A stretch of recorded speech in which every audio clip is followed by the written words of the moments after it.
Ikisongone na watu ikisongone kong, lakini isharudi. Nataka kuona kama hii sauti iko salama, iko poa kabisa.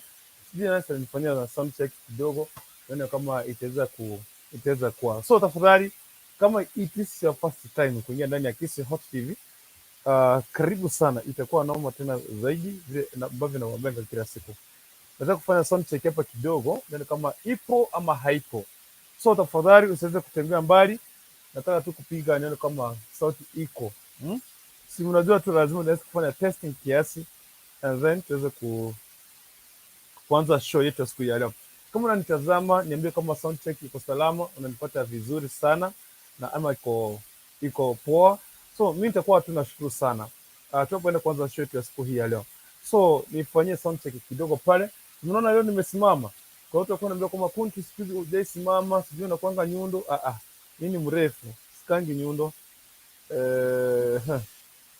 I'm trying to do something hapa. Nione kama sauti ipo ama haipo. So vumilia tu hapa. Wandu ni tuote show. Kota katore wana one by one. Pero se elio gindiro. Lakini usome tena ta kesho with the every sense the name vya tonge tomo na binadamu. Tuka vyamara misbehave sometimes. And that's why tukopoka rekeke.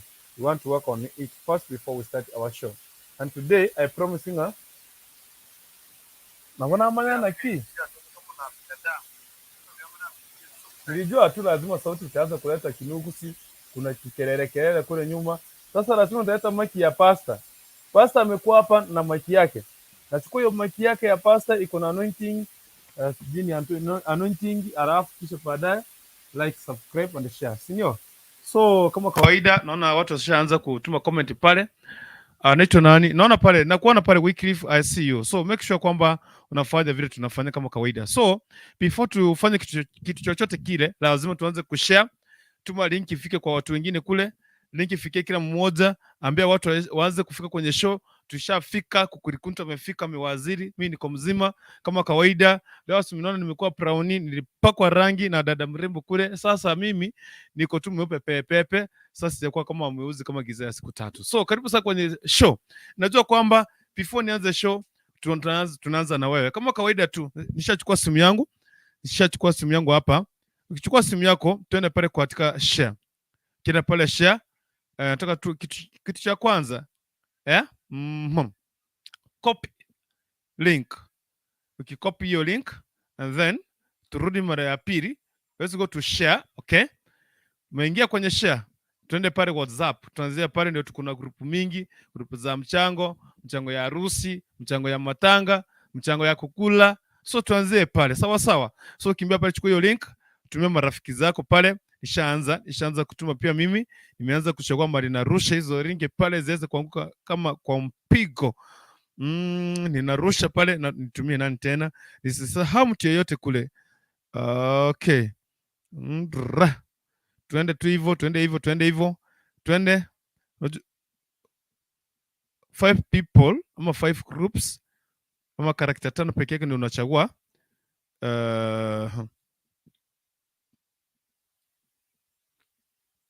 Character 5 pekee yake tunachagua hivyo. Let's send, tuma pale. Ukiona weke caption itakuwa noma. But kwa sasa hivi tunaanza tu hivyo tu. Send. Ukituma hivyo pia utakimbia pale Facebook, pia nao ufanye hivyo, utaanza kushare, ndio tunaanza show yetu hapa sasa hivi. So karibu sana kwenye show. Karibu sana. Mimi niko hapa sipanduki na singoki ngo. Hiyo Kiswahili kinanishindanga by the way, kinanisinyanga. Singoki ngo. By the way, nitakuja kutengeneza Kiswahili changu. So let's share. Leo kimbia kwenye kushare pale na nihakikishe kwamba nishaleta kila mmoja kwenye show. Tushafika watu wangapi? Tukifika watu 50 ndio tutaanza. Bado tuko chini. Tukifika 50 tunakuwa tunaanza show. So hakikisha kwamba umeleta kila mmoja na kila mtu ashafika kwenye show tunapoenda kuanza katika siku hii ya leo. Na usisahau kwamba leo lazima tufanye mambo. Hadi saa 9. Sipanduki hapa. Lazima tukeshe. Kuna mkesha hapa. Kuna mkesha, si ndio? So kama kawaida mtu wangu, najua kwamba show itakuwa noma tena zaidi. Ikiwa umeonga tu maeneo saa 3 dakika ni 9, tarehe 5 mwezi wa pili 2022, not 2021. Ndio nimeleta akili zangu, tuko 2022. So hivi leo tuko na maswali mawili matatu na kuzingatia hivi leo katika mjadala wetu wa siku hii ya leo. Unajua kwamba leo ni hot seat kama kawaida, mambo na politics pale, tunaona kwamba kumenawiri kivipi, wanasiasa wanajipanga vipi. Sasa hivi ndio wanaanza kurudi. Sasa hivi ndio wanaanza kurudi kutoka Nairobi, kutoka Kisii Town, ndio wanakuja ushago. Wakaribishe, si ndio? Karibisha them. Watu wakuje kwenye show kama kawaida, tupige nayo. Kama ushafika, tafadhali, kama kawaida, kama kawa, fanya hivi, chukua link, share pale, achilia comment. Obvious nasema kwamba mwaga comment pale, nikipita naiona. So sasa kasi sijaona comments zikikuja pale, get through, hakikisha kwamba umeleta comment pale mingi zaidi. Naona pale Wycliffe Oyando, hakikisha kwamba tumejaa, ndio tunaenda kwanza. Sawa sawa. Ukifika pale Facebook pia, just like our page, just like and share. So okay, so now kama kawaida, unajua kwamba leo sijui kama nitakuja kuomba leo, lazima nianze show kama nilikuwa nimeomba, lakini kati ya maswali mawili matatu tunaenda kuzingatia hivi leo, mengine yatakuja baadaye. Lakini kwa sasa hivi tunaenda kwanza katika mambo na siasa, ambapo tunaenda kufanya nini, kujadili kuhusu mambo na Azimio, Kenya Kwanza na baadhi ya viongozi wengine. Tunaona kwamba tuongozea watu, sio kwamba kuna mtetemeko wa pili, kuna second earthquake inakuja yake nani, Moses Sikuria, ni Moses Sikuria, I don't know, Moses and Moses inaenda kukuja.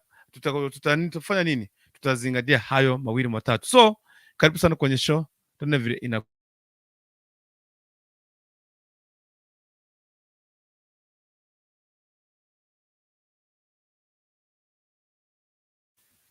So I'm back. Nilikuwa na shughulikia mambo mawili matatu. I'm back. So hapa nyuma ya tent kutawaka. So Moses Sikuria, William Ruto ametembea kule Dubai kuhakikisha kwamba amefanya nini? Ameenda kutembea rafiki yake. Unajua huyu rafiki sometimes alifika akasema kwamba Raila Amolo Odinga atapiga William Samoei Ruto Mount Kenya, hata mfikia. Sasa tumeona chuzi ametembea. So hiyo ni earthquake ya pili ambayo inakuja. Tunaenda homecoming yake Moses Sikuria inakuja. So ni baadhi ya mambo na siasa tunataka kujadili video. Azimio wamekuwa pale Bungoma. Je, wanaenda chuzi wamekuwa pale Kakamega, mbona wanarudi pale? Wanaenda ku revenge kwake, wanaenda ku revenge, wanarudisha nini? Mkono, I don't know what's going on, but kuhusiana mambo na politics, wale wachanganuzi mnachanganua siasa. Karibu sana kwenye show. Tunapoenda kwanza, nakwambia leo nitasimama hapa, sikai na sipanduki na singokingo. Sawa sawa.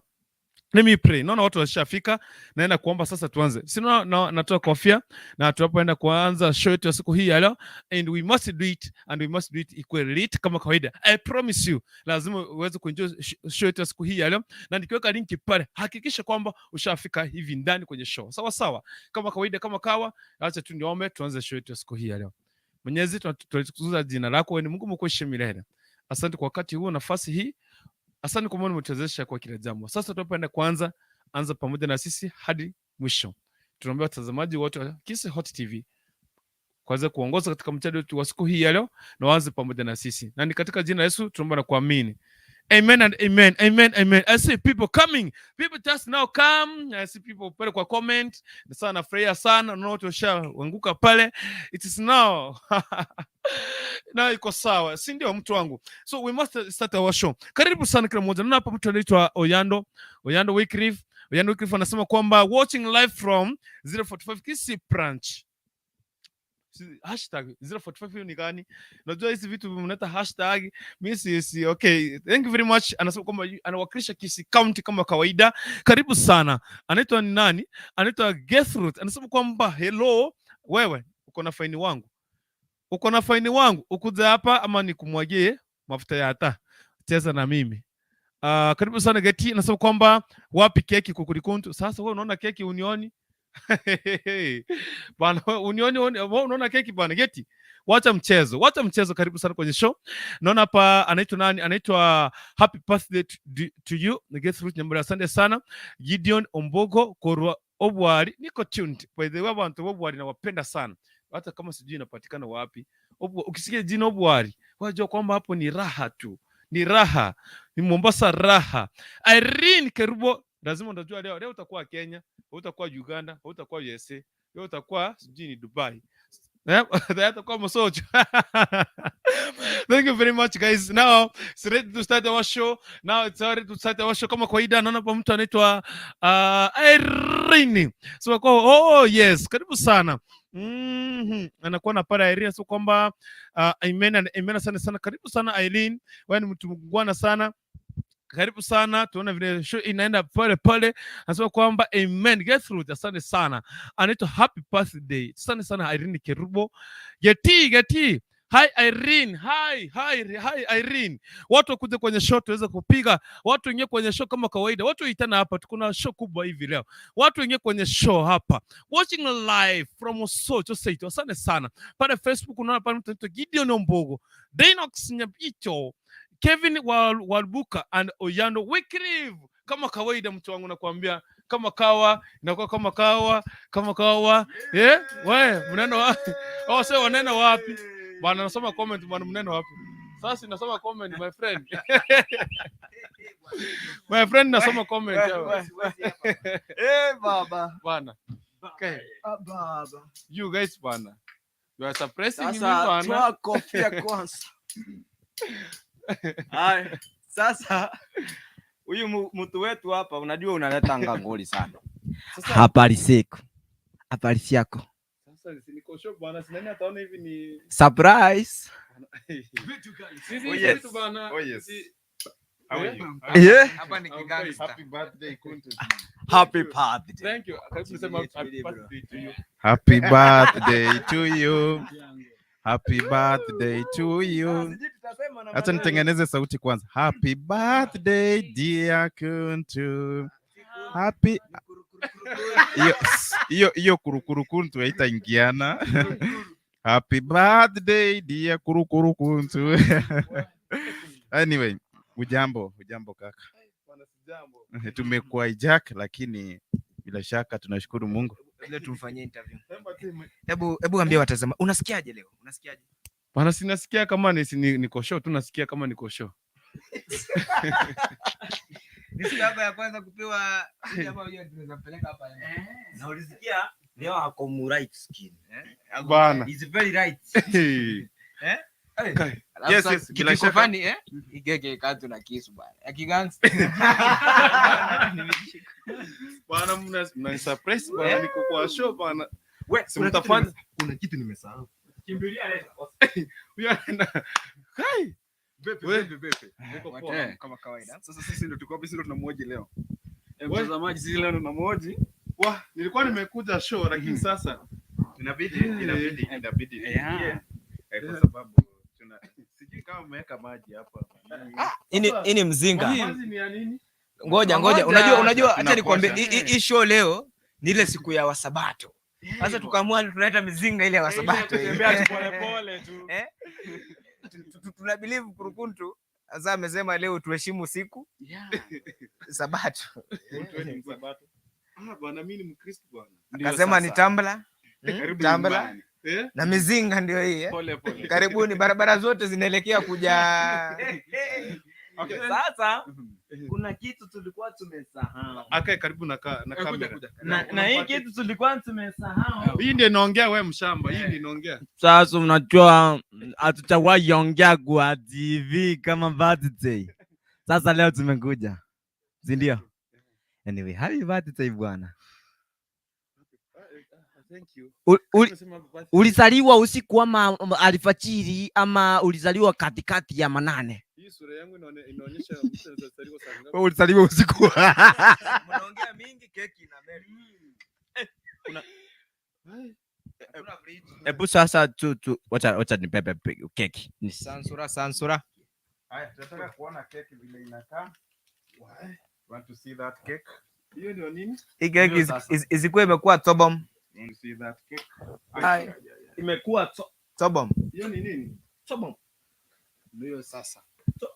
Hai, we. Leo ni leo. Ni Mungu.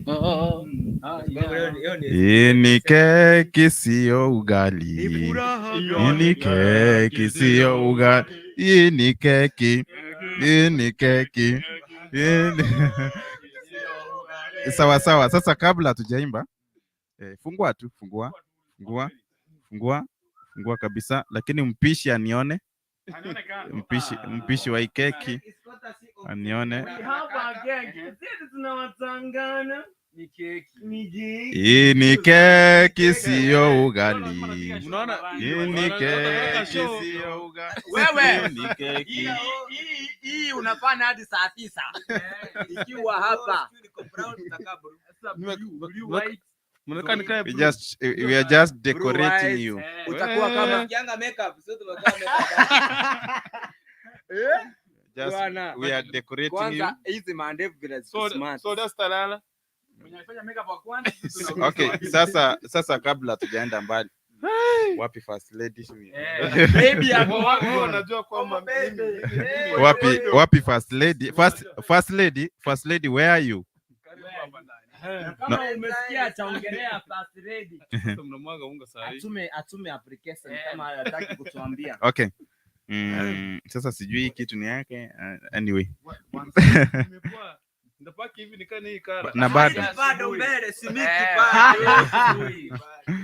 Sasa okay, shika. Kwa sababu hii ni siku yako. Na angekuwa hapa, angesika. Bwana shika. Sasa tuanze tuseme, yani tunaanza na Okay, we want to see. Jina lako, si ndio? Dennis. Tukimaliza SCV, tunaanza pronunciation SCV. Ukati. Comments ziendelea kukuja hiki. Comments zianza kuingia. How do you see? Tuanze 1 2 3 D. Kwani amjiki. Mimi nangoja tu. Tuanze 1 2 3 D. Tuanze kukura. Tukimaliza unakaanza. Hivyo ndio unakaanza bwana. Unaona alikuwa kurugetu anauliza wapi keki kurugetu, ndio hii. Akinizubu. Ai. Tuanze. Iko sexy. Tuanze bwana. 1 2 3 go. D.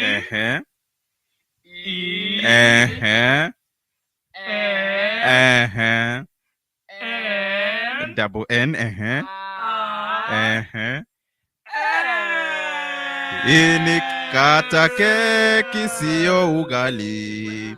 Kata keki sio ugali. Ini keki. Ini keki. Ini keki sio ugali. Kata keki. Kata keki. Kata keki sio ugali. Kata bila kuogopa, kata bila na kata yes. Unakata kubwa kubwa kwa sababu hao ni wanaume, na jaribu kuanza yangu. Ini keki sio ugali, ini keki. Ini keki. Ini keki sio ugali. Yes, asante. Piga picha yuko sehemu nyingine pale.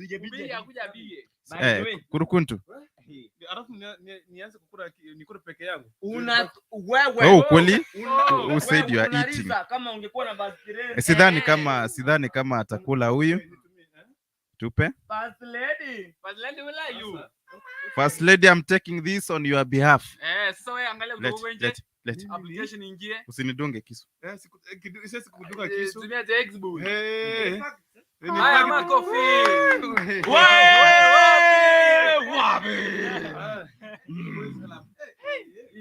Piga picha kidogo utakuja tupewe. Mpige. Piga picha kidogo. Mimi napewa kwanza. Ndiaenda akuja piga bodo.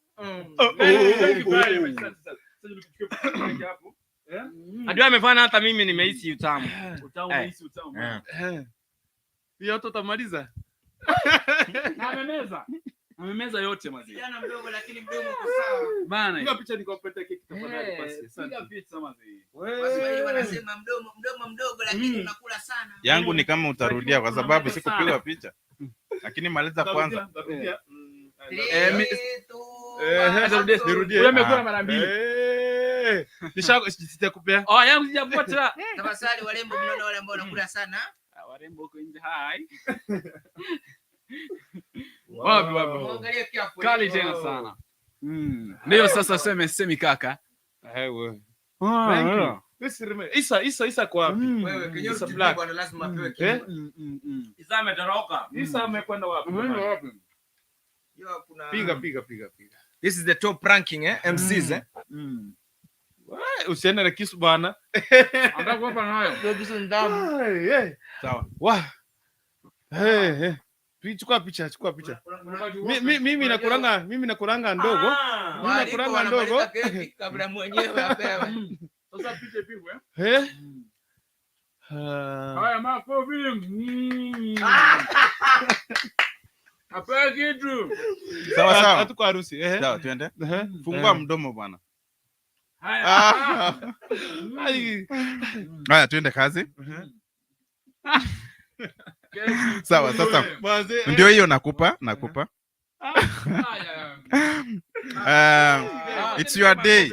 Kuna comment hapa inasema eti mtu amwagie maji. Wazee tuko ndani ya studio. Hatuwezi mwaga sasa. Tutakumwagia. Karibu mitambo. Alafu kuna mtu anasema dedo aoshe. Huyu tunamngarisha mapema. Ndio maana leo amekuwa brown. Sawa, ndio hiyo. Utaona. Si mrefu, tumekubali si mrefu. Sawa. Tuwe serious. Alisema yeye ni mrefu. Bwana. Ndio sasa kaka ndio. Tunafanya sasa kujiramba. Utamu yote magofi. Kukukuntu kuna makosa hapa nasikia. Msikate keki bila wa mama. Hii inaitwa Boys Club. Hii ni maandalizi ya ile men's conference. Irene Keruba anatumia. Eti Kizi Hot haina wadada. Kizi Hot bana iko na wadada. Wewe tukuweke hapa utashtuka sana. Hebu osha mtu. Huyu alishang'ara ndio mbona leo amekuwa brown kwa kamera. Simnaona nimeng'ara. Okay. Shikilia hivi. Alafu asikia hapo eti sasa nani ataumisha deno keki. Sinishamuumiza. Shamuumisha. Kuna mtu hapa anasema eti Mary Mwende anasema no ladies at Kizi Hot. Is there any vacancy I can apply for that? Kuja kabisa. Okay, shukrani sana. Tunaona keki ishakamilika. Labda kinywaji kidogo. Akina Gertrude tunawaona pale, akina Irene, Esther, wote tupe tu. Irene bwana ametuchomea hapa. Anasema tunaona mnanyongwa, kunyweni ili mzinga. Okay. Fanya jambo tukiondoka. Yeah, exactly. Naona kwamba Kuntu anahitaji kuendelea na mashabiki wake bado wanasubiri pale. Wow. Bonge la show. Wanataka kutizama bonge la show ndani ya Kizi Hot TV. Inaitwa Ekeumbu Kia Mang'ana. Kiumbu Kia Mang'ana, Kizi Hot TV. Kinywaji kije. Utamu ulioje. Ndio sasa. Huyu ameosha. Zimekuwa smart. Ameosha simu sasa. Imewashwa. Mnaosha simu padre ya mimi. Wewe. Sasa tuko na kidogo, ndio hiyo cover. Ondoa cover. Ondoa cover. Ndio simu. Kila mtu ako na soda. Muangalie simu vizuri. Kila mtu ako na soda. Aria mtaki nifanye show. Utafanya. Tulikuwa na siasa. Kila mtu ako na soda. Mtazamaji, kuna bonge la show linakuja. Usifanye mbali, anakupigia show. Meanwhile, just relax. Just enjoy with us. Kabisa. Yote ni kote sio vuku Kukukuntu. Kuntu. Si sawa bana. Wa. Sasa nimesema tunaanzia gani? Hiyo sitanipaka rangi nyeusi, nitaenda kuwa mweusi tititi. Sasa tunaanzia white. Can you clean? Tunaanzia hiyo sasa. Piga selfie. Mimi ni testa, ndio msikue mbaya. Akianza kwenda hata Yesu alijaribu wine. Yesu alijaribu. Wow, kile mtu ashachukua. Usipitwe na hii kahawa. Wapenzi, hii kahawa. Utapata. Mnafu nakunywa once ama nakunywa pole mdogo. Pole. Lakini kuna cheers Mwache uchoyo bwana. I see you guys. Thank you very much guys. Thank you very much. I see wow. Kwa wale ambao tunaendelea kuwatch, unaweza kuja kupata hii Kwa wale ambao tunaendelea kuwatch tunaweza kuja kupata hii. Kuna moja, alafu kuna nyingine hapa. Na keki imepaki. Ya ipo. Cheers. Anyway, lazima tarehe to shop anene kumaliza. Kuna mwenye hii yake ifanani yetu. Hii itanipaka rangi. Asikupe hiyo. Cheers man. Cheers man. We. Yani Bila shaka. We are saying tunasema Kuntu, God bless you. Uendelee kuwa hivyo hata kama ni makaka mahotela, lakini uendelee kukua hivyo miaka yote. How old are you, Tani? It's 25 years now. 25 years. Yeah. Mdogo sana. 25 years. I'm old. I'm up after 18 years now. It means ukiwa 25 utahitaji mchumba wako ana miaka 18 hivi. Mpenzi mtazamaji wa Kisi Hot, kama ulivyoona jamaa wetu Kukukuntu anahitaji mchumba. No, she's there. No. Yuko mbali. She's here. No, she's with me. No, I'm not single. She's with me. Sikia Kukukuntu anasema anaenda kwa break. Ajienda break anakula keki. Hivyo usikate tamaa. Muone hapo kando. Thank you very much, guys. Thank you very much. Yeah. Nimeshukuru. Thank you very much. So, Mshukuru kwa mzinga. Kabla sijaondoka, labda sijui kama watazamaji wanatufahamu. Labda waweze kuwafahamu. Nianze na nani? Nataka kuanza na nani kabla tuende show? Nani huyo? Nani Sumbua? Sumbua nani? Mimi Sumbua anaitwa Papa Isaac Leonard. Na kwa hapa na wewe kwenye moshene ya Christ tangia Monday to Friday. Inakuwa mida ya saa 2 hadi mida ya saa 3:30 na kila Sunday kuanzia mida ya saa 4 hadi saa ngapi? Hadi saa 6 usiku. Thank you so much. Thank you very much. Thank you very much. Next on stage, nataka kufanya introduction kidogo tu. Sasa mimi kwa wale ambao mnanitazama kutoka huko, kwa majina naitwa Newton Nyabera. Ama kuna nyingine inaitwa AKA MC Tiger. Sasa nimepata tuko wawili. So hiyo wa pili tumeagree tunaenda tuunde coalition, tuone hii coalition kama itakuwaje. Asante. Kabisa. Thank you very much. Asante sana. Kuja. Sema kwanza you are professional. Sijamaliza, mimi ni mwanahabari. Nafanya katika kituo kimoja. Ndio ile. Mimi ni mwanahabari, nafanya katika kituo moja, rafiki wa huyu Kuntu, Voice of Victory. Thank you very kabisa. Asante sana. Kama mlivyoniona, hii ni sura yangu. Mimi naitwa Utakopesha sura. Lakini ukiniona pale nje bado niko hivi na niko single. Lakini mama watoto ukiniona usikubakatae. What I can say, mimi ni MC Tiger kama mwenzangu But Tiger Rezi. Tunazidi kuwapakulia hapa vitu ndani ya Kisi Hot. Vitu ambavyo mnaviona ni sisi tuko nyuma ya mitambo tunapakua. Kukukuntu ni mmoja wetu. Pia ni mwanahabari. Thank you very much. Shukrani sana. Langu jina ni Eric Maobe. Wananiita Mea nikiwa pale nje. Ni pia ni mmoja wa waandishi wa habari kutoka kaunti ya Kisii na mji wa Kisii. Vile nimeshukuru sana kufika hapa Kisi Hot. Congratulations. Najua kwamba watazamaji wako wengine wameniona kwingine lakini hawajajua kama ni mimi. Ninashukuru sana na kutakia mema. I wish you all the best. Happy birthday. Na sijui kama ungekubali tu niimbe. Yes, you can. Hey.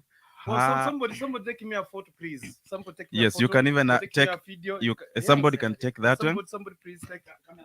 Yes, can take please. Happy birthday to you. Happy birthday to you. Happy birthday, dear Kuntu. Happy birthday to you. How old are you now? 25. Thank you. How old are you now? 25. How old are you, dear Kuntu? How old are you now? 25. Happy birthday to you. Asante sana Kukukuntu, asante kwa mwaliko. May God bless you. Tunakutakia kila laheri ukiendelea na bonge la show kubwa kabisa na itambua sana Kisi Hot. Wish you the best. Thank you very much. Sasa si mtani nini nitafukuza kazi mtoa hii mpeleke huko mwisho. So guys, thank you very much.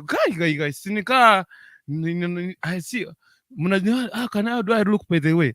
Wow, thank you very much guys. Thank you very much. I appreciate it guys. It's a very big surprise indeed. Nimesurprise leo kumbe. Na unajua wale ambao mnataka kutengenezewa keki Mimi natengeneza na keki. Ukiniona niona kama mtu wa Ulaya. Why? Nimekuwa surprised by the way. Okay, inanibidi niweze kuondoka kidogo kwa sababu ya kuweza kushughulikia. Si unaona anakaa colorful na anakaa brownie. By the way, acha tu nisome comment kisha baadaye ndio nikimbie kuangalia. So, thank you very much guys for coming. Thank you for surprising me guys. So itakuwa na tena side. So, I love it.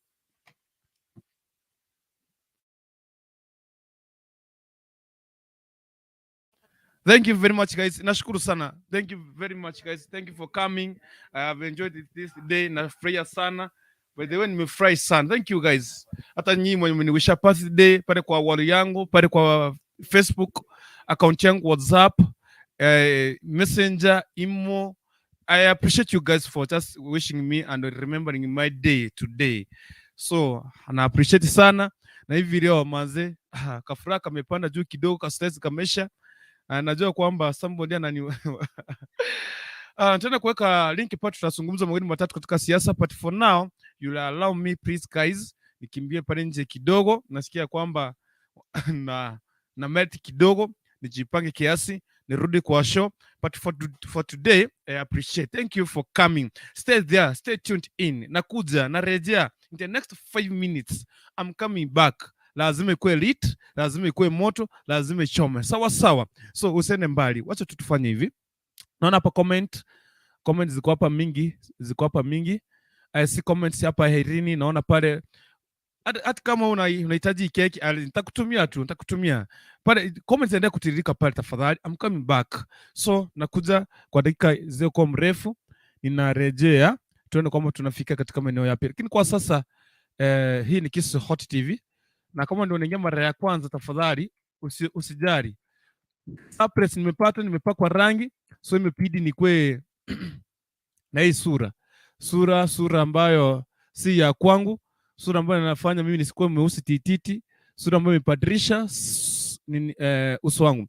Kisa na kwamba mtu wangu, tafadhali shikilia papo hapo ninapoenda kuhakikisha kwamba ninakuletea moja kwa moja. Kuna kitu nataka kuwekea hapa kwenye, endelea tu kupiga nayo kisha baadaye narejea kwenye mtambo tuone kwamba itakuwa vipi. Kwa sasa shikilia hapo, alafu nihakikishe kwamba kila kitu kiko salama. Hapa ni Nyabuto Dennis. Leo kuna mchadara tu, tumeona tu Azimio umejipiga kule katika maeneo ya Western Kenya, kisha baadaye tukaona vijana kutoka maeneo ya wapi? Okay. Kilifi kule kuna waka, tumeona chuzi tu watu wakizuia tu watu wa Kenya Kwanza wasio katika maeneo. Lakini kwa sasa shikilia hapo, ninarejea kwa muda usiokuwa mrefu.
Asanteni sana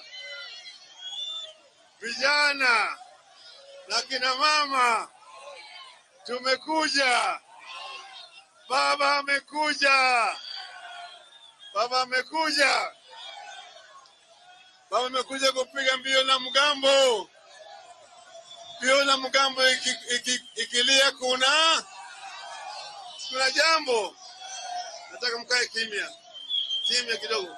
Kimya. Kaeni kimya. Sawa. Vijana. Baba amekuja kusema kumepambauka. Kumekucha. Jogoo shawika mara 3. Amkeni twende kazi.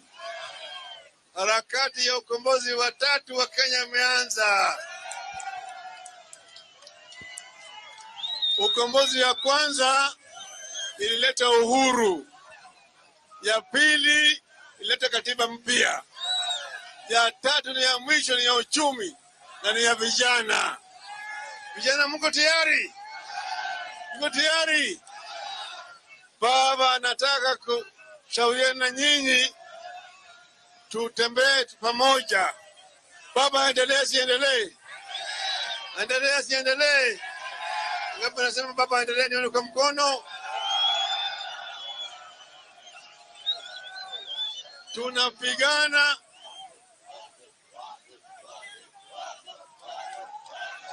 Nitampate ataongea. Sawa. Kwa jina mna hii nitampatia nafasi ataongea. Sawa. Weke chini tu. Baadaye nitaweka hapa. Akae chini tu. Sasa nataka vijana mtake mkisikio. Tuko na maadui wetu 3 makubwa. Ugonjwa, ujinga na umaskini. Sawa. Hiyo ndio sababu tunataka ukombozi wa 3 ili tumalize ugonjwa, ujinga na umaskini. Sawa. Sasa kuna njia mingi ya kuwapaka. Vijana nataka mwe kimya hapa. Tafadhali vijana. Waacheni mambo ya kijana wewe. Wacha kwanza nimalize. Bana ajitetu wote mimi naongea. Bas wacheni kaeni kimya vijana. Hapo kaeni kimya. Wacha mimi naongea, nitapatia hao wote nafasi ongee. Sawa? Nataka mkae kimya. Wacha huyu msichana akae aende chini, nitaita yeye hapa juu. Sawa? Njoo hapa.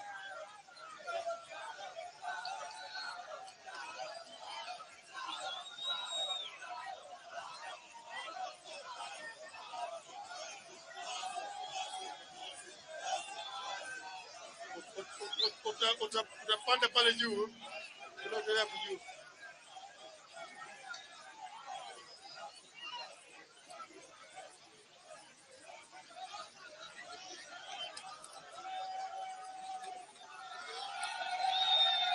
Sawa.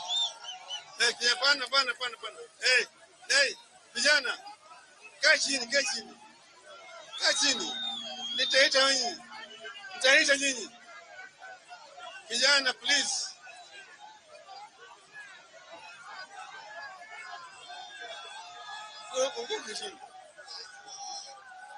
Shuka chini.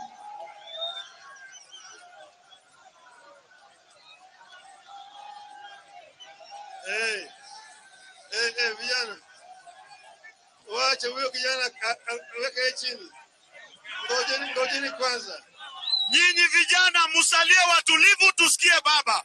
Wangapi wanataka kusikia baba?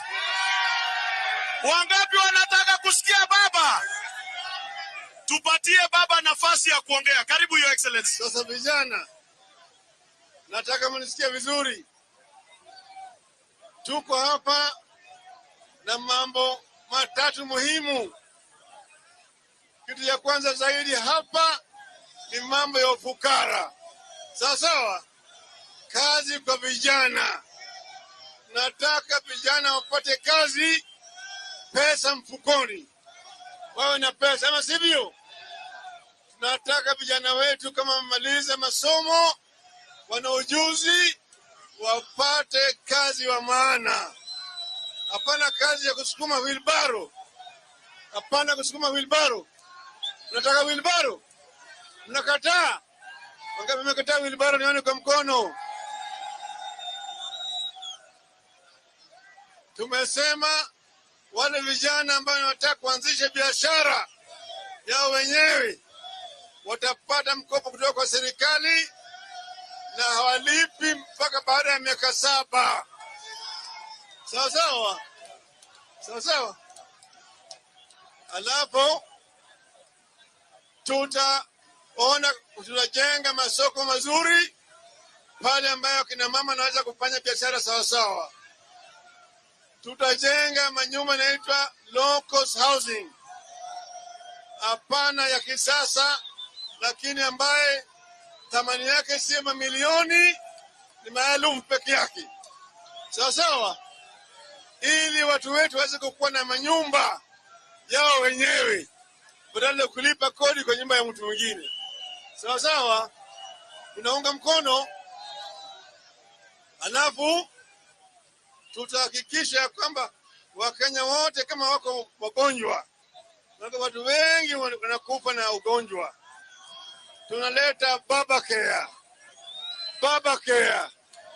Baba care. Baba care.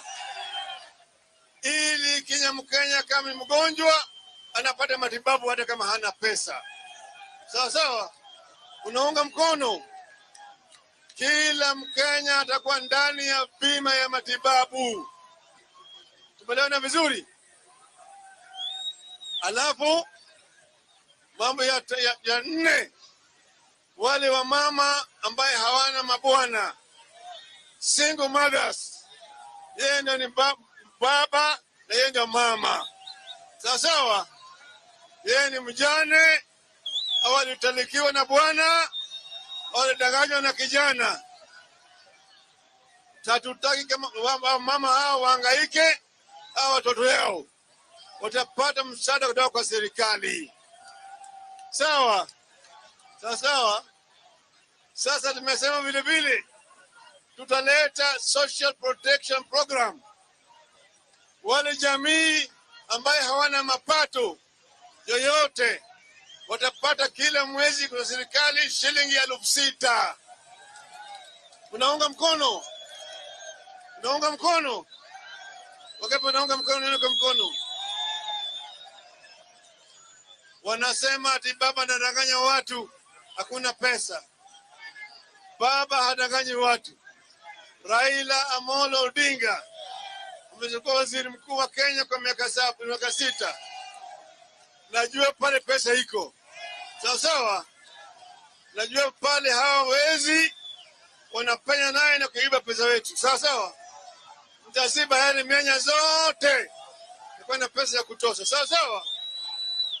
Tumeona sasa wezi wamekwenda pamoja. Ukona moja. Simona hapo? Simona hao wezi? Soko pamoja. Wale wezi wote wako pamoja. Wamekuwa 3, sio? Sisi kama Wakenya tutamanyana na hao. Ana kwa ana. Mundu kwa mundu. Mundu kwa mundu. Mko tayari? Mko tayari?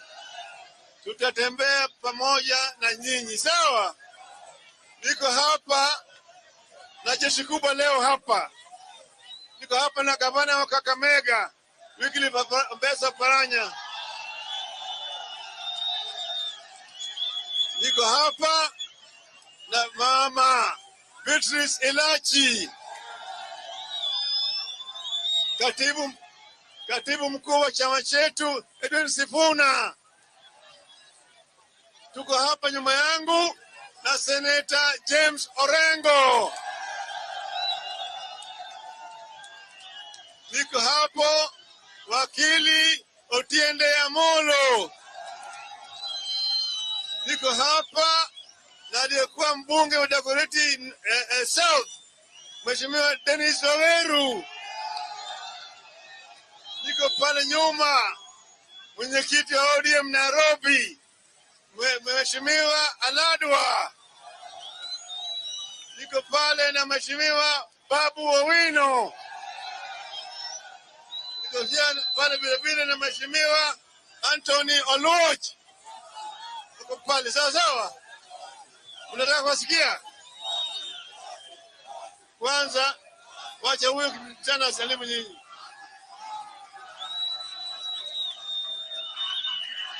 Vijana power! Vijana oye! Wapi jeshi ya baba?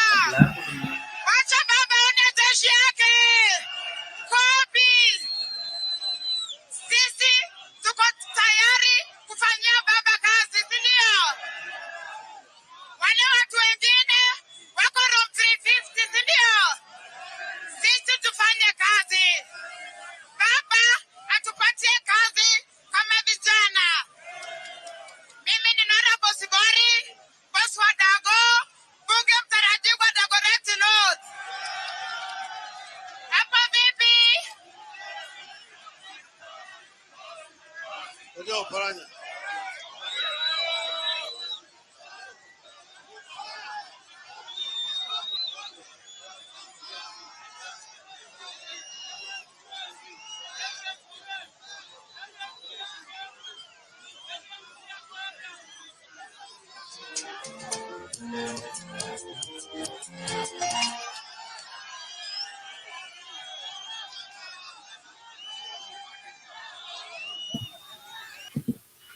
Wow. Niangalie hilo mtakabali. Well, thank you very much. Thank you very much, guy. Hey. Si Mungu ndiye amenitembelea. Mungu ametuma Good Samaritan. Wametembelea Kukukuntu. Wai. Karibu sana, nimerudi baada ya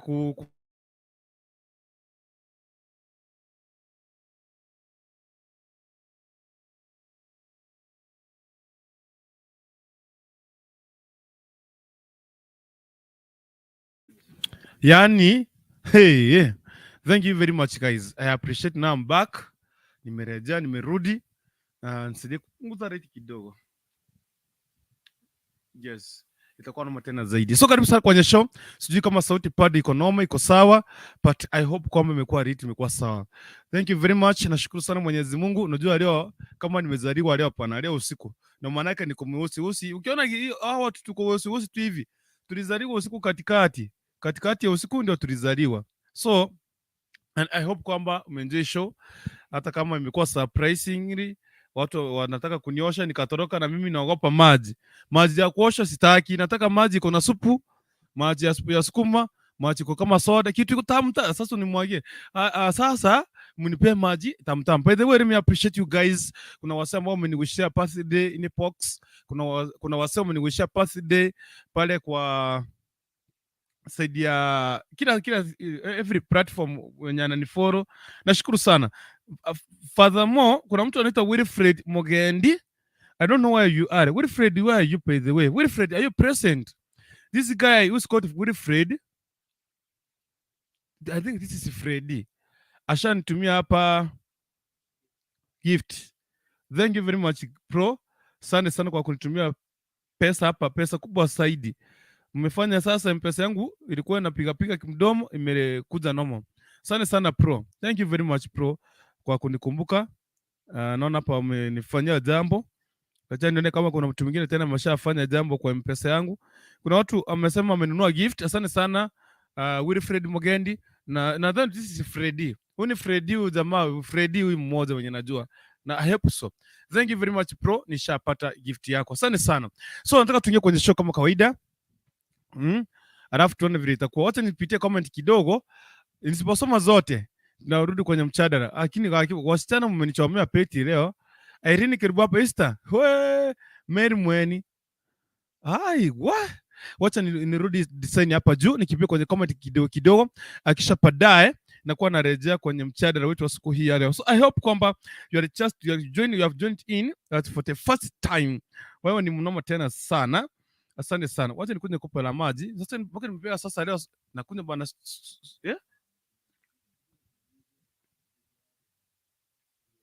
So okay. Nilikuwa nimefika hapa. Irene nilikuwa nimekuona karibu sana. Anaitwa let me see here. Sitasoma comments ni mingi.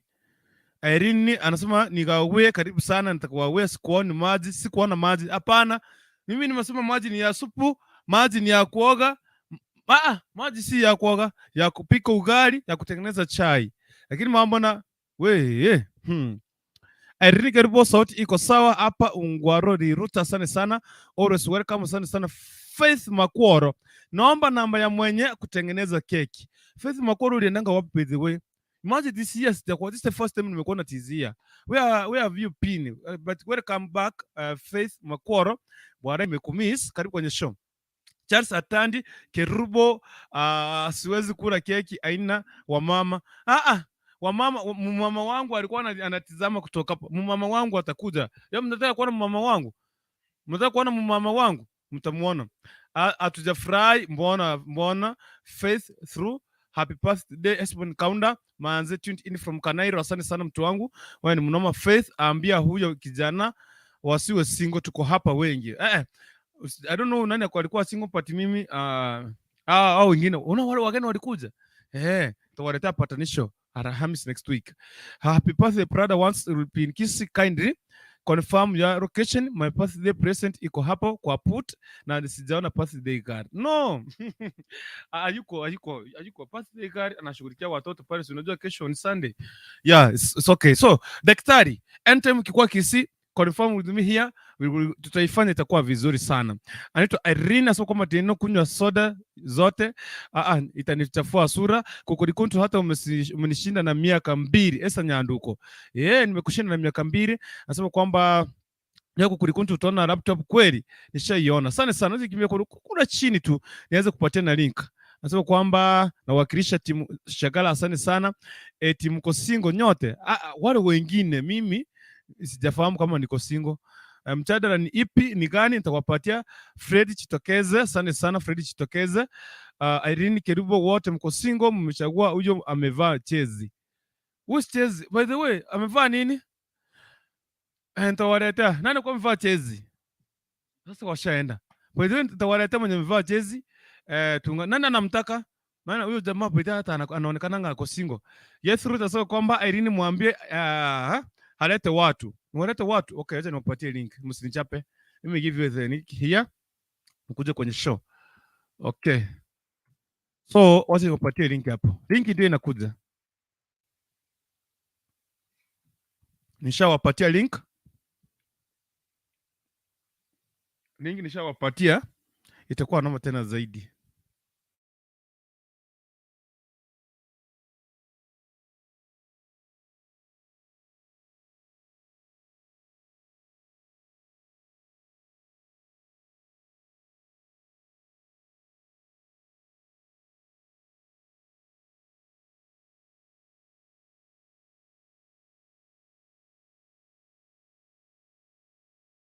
Niko. Nataka kushughulikia vitu 2-3 hapa. Alafu nishaweka link. Fungua kamera mtu wangu. Sasa huyu ni nani? Sasa sifungua kamera. Unajua wewe walikuwa nasema sina mama. Wacha ni walete mama wangu awasalimie atusikie vile anasema. Fungua kamera tafadhali. Sinaomba ufungue kamera.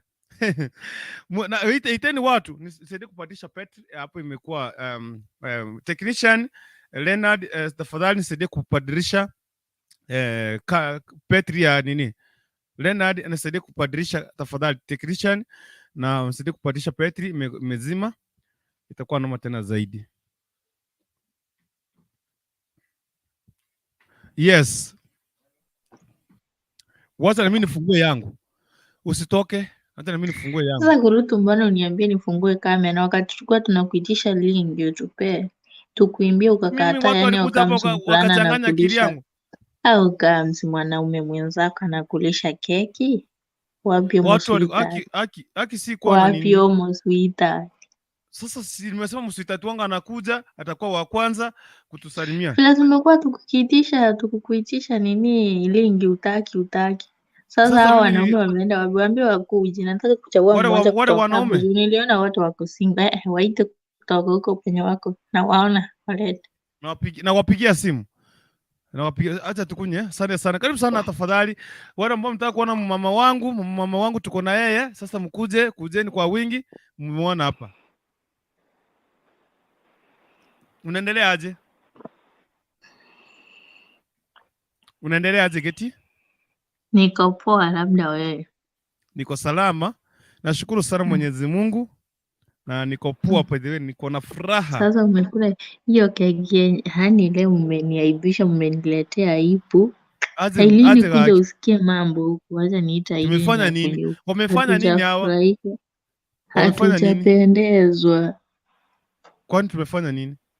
Yaani hakuna wanadada wenye wataimba, hakuna msweetheart, hakuna mtu anakulisha keki, eti mwanaume ndiye anakulisha. Usiwewe ni mmoja wao ndio nimekuleta sasa usimwage unga. Tutalala njaa. Tutalala njaa. Nimeogopa watu wa Kisii. Utaka kumwaga unga tafadhali. Ndio nawapigia simu. Naendelea kuwapigia simu. Unataka nikuitie nani? Aileen Kerubo na Faith Makua. Aileen Kerubo, unataka mbaba mgani nimuite hapa? Waambie wakuje wote hapo niwaone. Kuna mtu mwenye niliona hapo alinifurahisha, nataka kuchukua nilimkashia yani. Sasa si wewe ni wangu. Unataka kuniacha na uende? Mimi hapana. Kama ningekuwa wako, ungeniita nikuje nikuimbie, nikupee keki. But leo ndio nilishamisi wako. Leonard, wapi ile keki ya Geti? Ile keki ya Geti mweke hapo Sunday. Very much. Ambia Isaka ilete huku haraka. Ambia Isaka alete ile keki alienda na. Anakuletea by the way, anakuletea. Watu wengine kwenye show hapa sasa siwawezi wakakuta hata waniambie hata wanisalimia haki. Mimi leo nimezaliwa, siwaambie Geti. Yaani Gurutu alisaliwa tangu jana usiku. Ay, guy. Anyway. Gurutu amezaliwa, mletee socks. Mletee maziwa. Mletee unga ya uchi. Kila kitu. So sinikupatie nafasi usalimie watu na uite watu wakuje kwa show. Naenda kupatiana mada baadaye. Usalimie watu. Nashukuru sana kwa nafasi. Naona Mola ametujalia, ametufikisha wakati, ni kwa neema tu. Wacha nisalimie Kurutu. Niliona kina Isaac na grupu yake. Iron ndio place mom. Faith Makua, Esther. Niliona Charles. Tuimbie na J King by the way. Yeye pia mko na yeye pamoja birthday yake. Nasema birthday to her. Then wanakizi wote, mamangu, babangu, my siblings, nawaambia hi, happy Sabbath. But sasa tumeingia, tuna prepare Sunday. Ambia wenye wanaenda kanisa kesho watuombe. Nimemaliza. Wow. Thank you very much. Wacha niwaletee wangu wa pili, second fiancé. Yeye tutakuwa naye katika Valentine's Day. Geti, usikasirike, ndio huyu ndio wangu. Karibu sana. Si wewe. Nilikuwa nasema Geti si wewe. Wewe ni blessed mom. Karibu sana. Geti, unajua tutakuwa na Valentine's Day. Karibu sana blessed mom. Acha blessed mom akwambie ukweli, kumba akichapendezwa na wewe. Hata utuongeleshe, ufurahi, ufanye nini, akichapendezwa. Sasa ndio unapeana lingi wakati tunahitaji uko unapeana. Aki sikuwa karibu. Karibu sana. Blessed mom. Nawapata. Mambo? Nashukuru Mola. Nashukuru sana. Karibu sana, karibu, nafasi ni yako. Kwanza kabisa nawasalimia nyote. Ya pili nashukuru Mola nimetufikisha hii masaa. Ya tatu nakutakia happy birthday. Thank you very much. Ya nne sijui kama umeona vile tumekunja uso. I think unaona hizo nyuso si za kawaida. Mbona umekunja sura tu hivi leo? Mpaka nimeshtuka bana, nimeshtuka. Mimi nakwambia kama kuna siku umetuangusha wewe na Isaac ni leo. Kama kuna siku ni leo. Sasa wacha nikuulize. Ulizaliwa na wanaume wawili?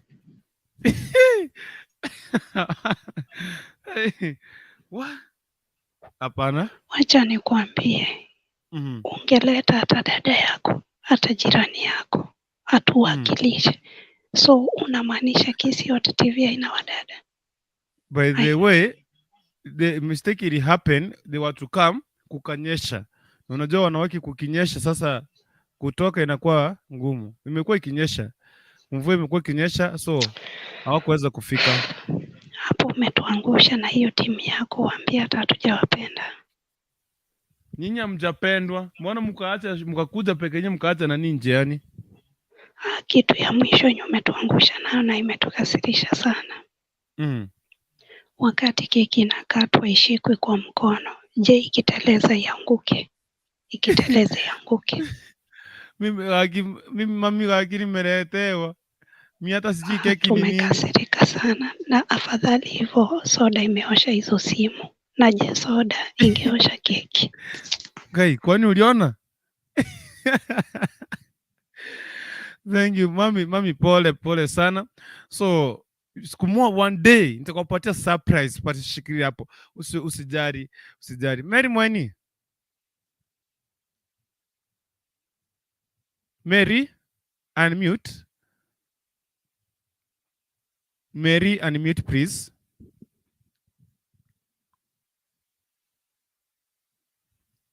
Hello? Mary, unmute. Mary Mweni false promises.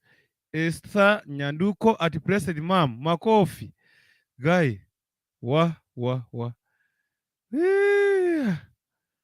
Anyway. Ukitaka Mary Mweni aongee kwanza mwambie pole. Wamekasirika. Mwambie pole. Mary Mweni jo. Wacha niseme kwa niaba ya Esther, Mary, Blessed Mom, Getty,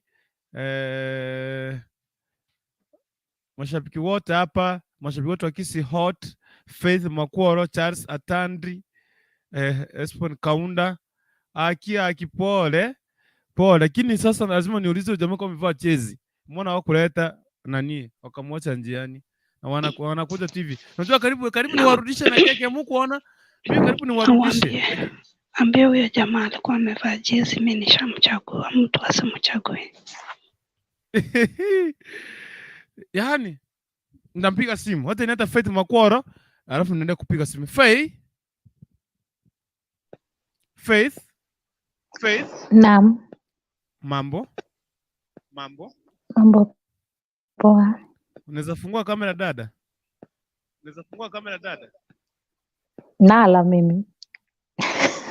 Karibu sana, nafasi ni yako. Kwanza naomba msamaha. Pole sana. Najua kwamba nimekukosea, patia mpole.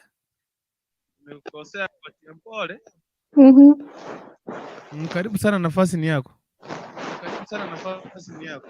Nashukuru sana. Mwanzo acha nikuwishia happy birthday. Thank you. And then niende kwa pressing mom, mambo vipi?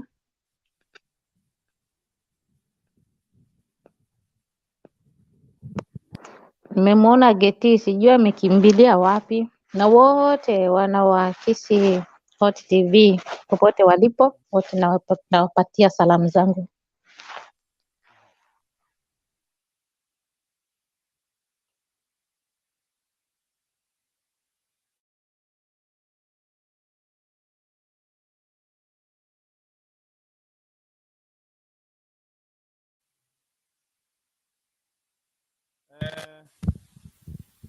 Makwara Faith. Nafasi ni yako, karibu. Sijui unaweza sema nini kabla ya kuingia kwenye mada. Acha nikupatie nafasi kwanza, ni yako. Asante sana. Asante Freddy. Freddy, fungua kamera tafadhali. Domakrin Ogero watching live from Tabaka. Pwede Tabaka ni kwetu. South Mgrango Minto. I see you. Thank you very much. Faye ni kama amekwama. Freddy. Teno. Kabla Fred hajaongea. Ungechukua nafasi kwanza waambie wamama wote, wadada wote, waambie pole wote, kwa sababu umeonyesha ni kama duniani hakunanga wamama. Wacha nikae. Nawajua kwamba blessed mama akiongea nitamalizwa. Wacha nichukue nafasi hii na nafasi na wakati huu niseme pole kwa wanawake wote kwa sababu ya kuweza niwakosea, but to be very sincere, kulikuwa walikuwa invited because tulikuwa nafanya ilikuwa ni studio, not everybody anakuja studio, so they were invited, but walikuwa invited, mvua ikanyesha na mali walikuwa ni mbali, leo ni weekend, so hawakuweza kufika. Unajua kwamba kukinyesha antitizo na weekend inaleta noma, so ndio maana yake hawakuweza kumeki kukuja, but I promise next time, ile siku ya Valentines tutakuwa na wanawake peke yake hapa, wanawake tupu. Wanaume sitaki kuona sura ya kina Chezi hapa, sitaki kuona sura ya kina nani. Tutakuwa na wanawake peke yao kwenye show on that day. Itakuwa ni tarehe, nitakonfirm by the way, nitaangalia kalenda niona wanawake niwalete. Itakuwa ni Monday next week. Monday ijayo itakuwa date 14. Oh, so I'll do like that. I'll do it. We'll be with the ladies. Sauti ya wanawake peke yao 30 day. Na sijui sasa wanakatanga keki ile siku ya Valentines ama wanakuranga nini? Kila kitu, keki inatengenezwa ikiwa ya red. Na maua ikuwe mingi, kila kitu ikuwe red, yani kila kitu ikuwe tu red, hata kama ni maji iwekwe rangi ikuwe red. Sasa I promise, sasa niachie hiyo 30 day on Valentine's Day tutafanya sasa na wanawake. So wanaume mkuje usiku, mkuje kuchagua flowers. Sasa nikiwanunulia si wataachwa. Sasa ile watanunulia na poiza Deno. Yeah. Kama kuna mtu yoyote yako karibu na pande za Musocho. Musocho pale Kadinotunga High School. Ningependa kualika mtu yoyote yako karibu, mtu yoyote atakuwa free akuje pale. Nataka kupelekea shosho yangu, my grandmom, keki ya Valentine, akuje tukule pamoja, ule ako free. Yeah. Sasa hiyo. Sasa hapa Musocho ni nani atokanga Musocho? Mimi si nani atokanga Musocho? Anaitwa that guy. Nitamtafuta. We'll do it. Anyway.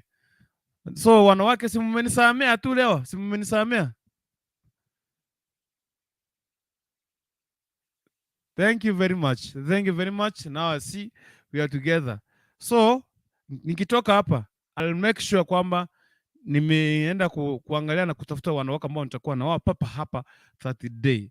It is way. Sasa hapo tuko pamoja. Asante sana. Sasa tumpatie nafasi tuingie kama kawaida. Ndio maana nimeshangaa hakimu, mbona leo nani leo? Mbona leo president mama wake leo? Mbona leo? Hiki sasa tumemaliza hiyo case. Blessed mami, karibu sana. Nawe tuambia mjadala ni gani? Mjadala na wapatia Faith Makwara kumaliza kuongea.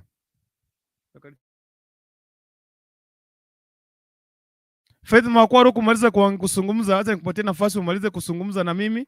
Alafu kisha baadaye nitafanya nini? Tutaanza mjadala. Nitawapatia mjadala.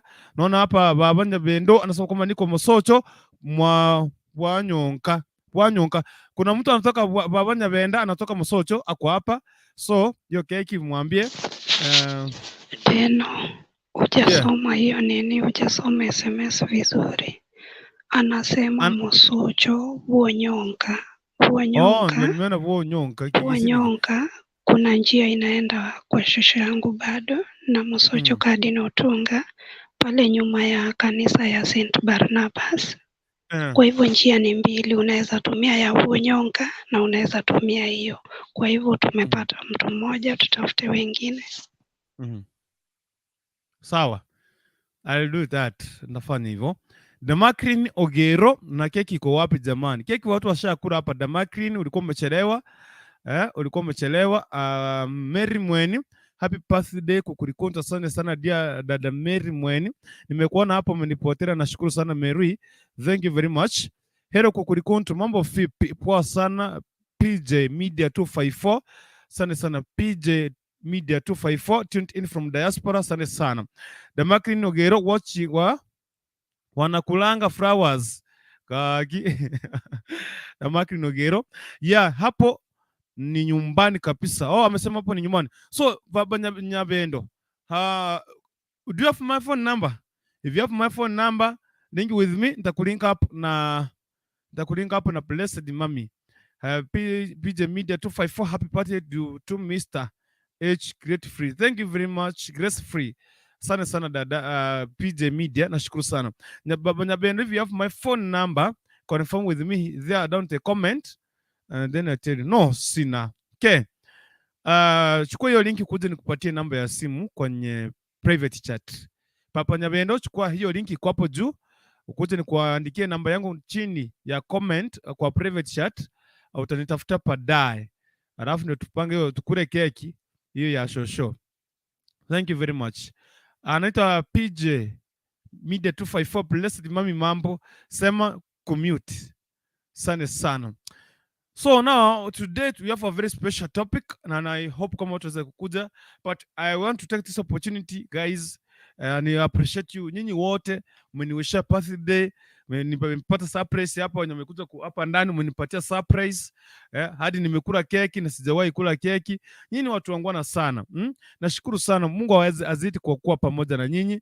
Mungu azidi kuwalinda. Hata nyinyi siku moja nitakuja birthday zenyu na niwawishe birthday kwa na I'll make it, but I appreciate you for what you have done today. Ani nimefurahi sana. I am very much happy.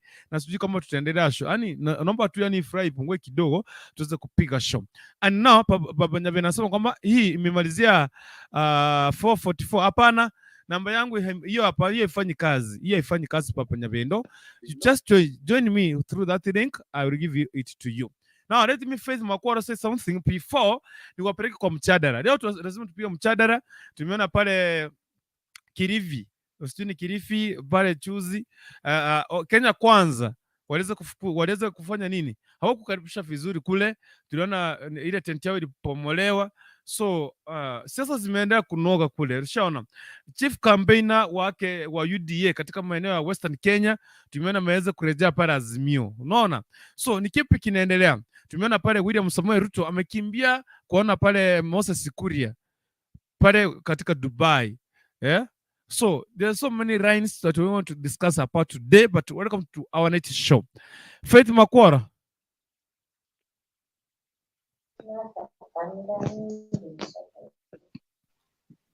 Naam. Unanigeti vizuri? Kupata vizuri, ingawa neti nasumbua kiasi, lakini nakupata. Hata sisi tunakupata vizuri. Sasa nataka nikupatie nafasi Faith, and kuna kitu ongea kidogo, kisha baadaye ndio tugie kwa mchadara.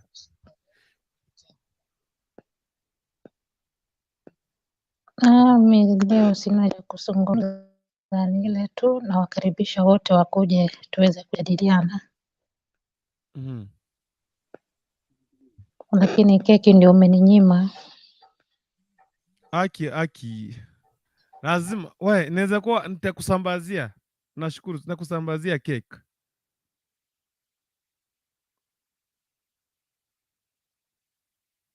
Sawa Faith? Okay, nina shida, tuko pamoja. Naam, nataka sasa tuanze mjadala. Katika gazeti la naitwaje ile gazeti pale Taifa nadhani ni ya kesho, kama sijakosea, ama ni ya leo. inasema kwamba Uhuru ataka nusu mkate na Raila. Hiyo ni baadhi ya maneno yanasema kule, lakini mchana wetu wa siku hii ya leo tunanukuu katika mambo mawili. Tunaweza kuzungumzia kuhusiana kutoka kwake Azimio, wamekuwa pale Bungoma. Unaona, Azimio wamekuwa pale Bungoma, lakini haijachukua siku mingi, haijakawia sana tangu tuweze kuona Azimio wakiwa pale Kakamega, lakini chuzi wamekuwa pale katika Bungoma County. Pia tumeona Kenya Kwanza ikiongozwa na katika siku 2-3 hivi tumeona Kenya Kwanza ikiwa inaongozwa na Wetangula na Musalia Mudavadi na viongozi wengine, baadhi ya viongozi vigogo wa viongozi wengine ambao wamekuwa katika waungaji mkono katika kile chama cha UDA. Wamekuwa wakipiga kambi na kuweza kuhakikisha kwamba wanahamasisha wananchi kupigia William Samoei Ruto kura, lakini Ruto yeye mwenyewe amekuwa katika nchi ya Dubai, ambapo inasemekana kwamba anaenda kumtembelea Moses Wetangula. Not Moses Wetangula, samahani, Moses Kuria katika yale maeneo tu. Kwa Moses Kuria amegonjeka sana, amekuwa pale katika pale Dubai katika hali ya kutibiwa. Lakini pia Moses Kuria kwamba alisema kwamba ni kama hivi karibuni atarudi Kenya. Homecoming sijui atakuwa katika uwanja upi ule wa kuweza kukaribisha na kushukuru Mwenyezi Mungu kwa kumrejesha tena. Kati ya hizo vitu 2, 3, 4, 5, ukumbuka mwaka jana tumeona kwa Moses Kuria akisema kwamba Raila Amolo Odinga ataosha William Samoei Ruto vipaya sana katika mlima Kenya. Hivyo ndio alisema. Kisha baadaye tukaona William Samoei Ruto alikuwa na attack huyu jamaa indirect Moses Kuria. But tumemwona akienda kumsalimia kule. Mbona si Uhuru angeenda? Mbona si Raila angeenda kuona Moses Kuria? Mbona si kiongozi mwingine angeenda kuona Moses Kuria? Hizo ni baadhi ya mambo ambayo tunafanya nini? Tunazingatia ama tunayafuatilia ili tuweze kuchanganua katika usiku huu wa leo. Kisha baadaye tumeona gani? Mzee wa Azimio Raila Amolo Odinga ameondoka nchini kwa wiki moja, lakini siasa kama wote zitakuwa zinaendelea. Maoneko ni yapi kuhusiana? Tumeona pale chuzi Kilifi ambapo UDA hawakuweza kukaribisha pale, ilikuwa ni jana. Walikuwa tendi zikapomolewa kwa sababu inasemekana kwamba ule uwanja ambao ulikuwa umeandaa mkutano ulikuwa uwanja wa mwenyewe na mwenyewe hayako ndani ya UDA. Hivyo ndio kwa wasema kwamba wakaamua kupomoa ile tent. Ndio tuuliza, je, hii siasa ya Kenya watu okay, I don't know if inaweza iliweka ile swali, lakini wewe muoneko ni yapi kuhusiana na ama kuhusiana na kile kitendo ambacho kilifanyika pale katika Kilifi County, na ambapo ile safari yake William Samoei Ruto katika maeneo ya Kilifi County, pia safari yake Azimio pale Western Kenya, hasa Bungoma County. Je, wewe uko na maoni yapi? Karibu sana kwenye show, tupige moja kwa moja hadi mwisho. Nianze na Blessed Mom. Blessed Mami.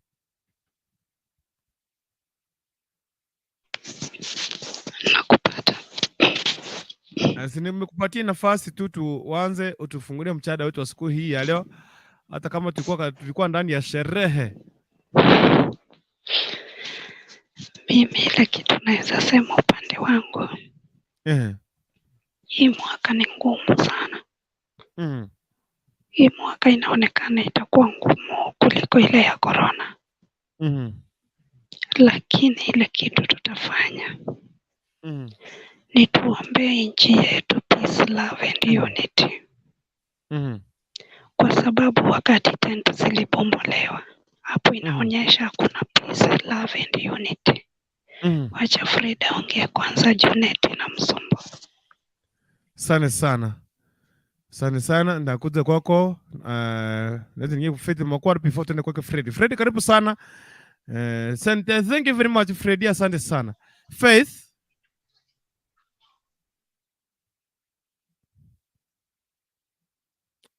Teacher baba, teacher. Fungua micro. Neti inanisumbua jamani. Ndio nimeona nataka nikupatie usungumuze wa kwanza, kisha baadaye tuweze kuendelea na wengine. Wewe maoni yako ni yapi kuhusiana pale tunaona ni kama UDA hawakuweza kukaribisha ama Kenya Kwanza hawakuweza kukaribisha vizuri katika maeneo ya Kilifi.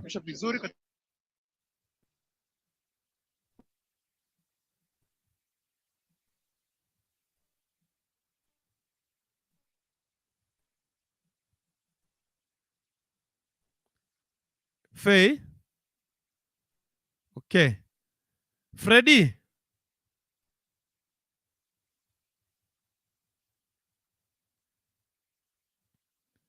Freddy?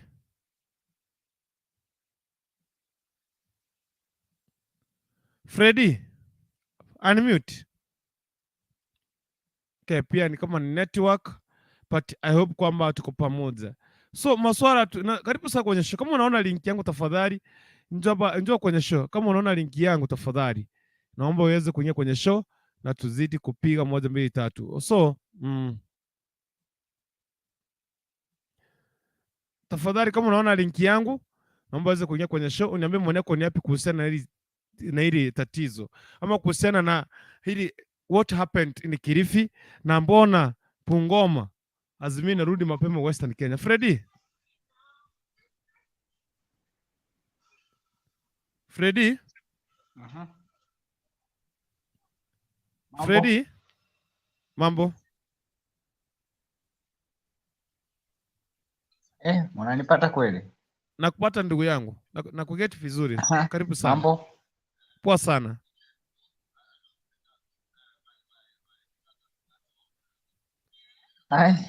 Kukukuntu ngombwa nongi wete. Nakusikia. Unanisikia? Yes. Poa sana. Karibu sana. Network yenu ni mbaya leo.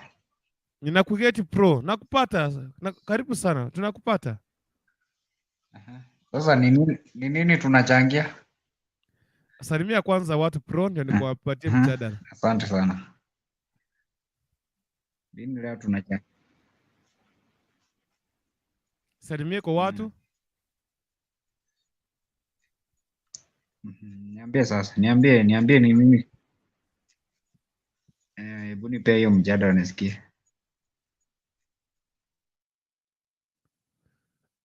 Freddy? Okay. Freddy tunakupata. Freddy unanipata?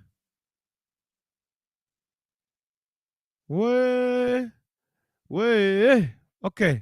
Freddy ni kama network imemkataa. Mary Mweni.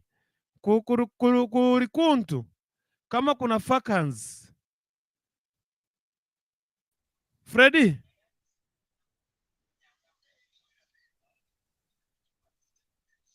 It's okay.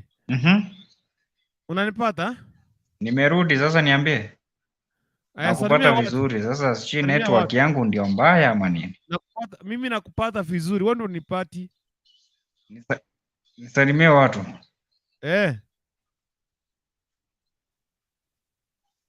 Sasa ndio nimesalimia hiyo Mary Muheni. Nimesalimia sijui naitwa aje mama wote. Blessed mom. Hivyo wote wale wanakujanga daktari. Nimewasalimia wote, hata wewe nimekusalimia, nimekuambia happy birthday. Ilikuwa aje birthday sijaiona. Wewe ndio umechokoza M-Pesa yangu. Wewe ndio umechokoza M-Pesa yangu pro. Nafikiria leo tulikuwa tunaingia birthday. Tumeingia birthday. Wewe ndio umechokoza M-Pesa. Nimeichokoza. Maneno haikuwa mzuri lakini nilichokoza tu. Asante sana. Nimeona hapa Wilfred Mugandi. Yeah. Birthday ilikuwa aje? Ilikuwa sawa, nimekula keki, sijai kula keki. Mimi huyo, si umeona jina ni huyo. Yes. Mwaka ingine nimeachiwa hapa, so naenda kupaka nimepakwa. So nashukuru sana. Alafu sasa nini tunachangia sasa? Ni kuhusiana na swala la Kilifi ambapo William Samoei Ruto alikuwa ameandaa mkutano wake na vibaraka wake pale Kilifi. Asante. Alafu sasa nini tunachangia? Kwa sababu ya wakaweka kwa uwanja wa wenyewe, mwenyewe akakataa, akaondoa zile tenti pale. Kisha baadaye Azimio kurudi maeneo ya magharibi mwa Kenya haraka, baada ya siku kama 3 hivi 4, walikuwa Kakamega, wakakuwa Bungoma, na kisha baadaye tumeona chief campaigner wa nani? Chief campaigner wa huyu jamaa anaitwa William Samoei Ruto kutoka maeneo ya magharibi amehamia Azimio. Hilo ni ya pili. Ya tatu, ya nne, William Samoei Ruto kwenda pale Dubai kuona Moses Kuria. Je, kuna tetemeko tena? Kuna mtetemeko unaweza kuwa tena? Sasa ameenda na mpatia mwelekeo. Nilikuwa nataka kuongea na Fred. Yes. Nilikuwa nataka nimwambie aende asikize wimbo wa Charles Nyawoka. Yenye inasema abasani n'abaya. Hiyo wimbo ukisikiza kuna pahali inasema abarikiwe kwa kukutumia birthday. Mungu ambariki, na aende asikie hiyo wimbo vile ni tamu. Asante. So Freddy.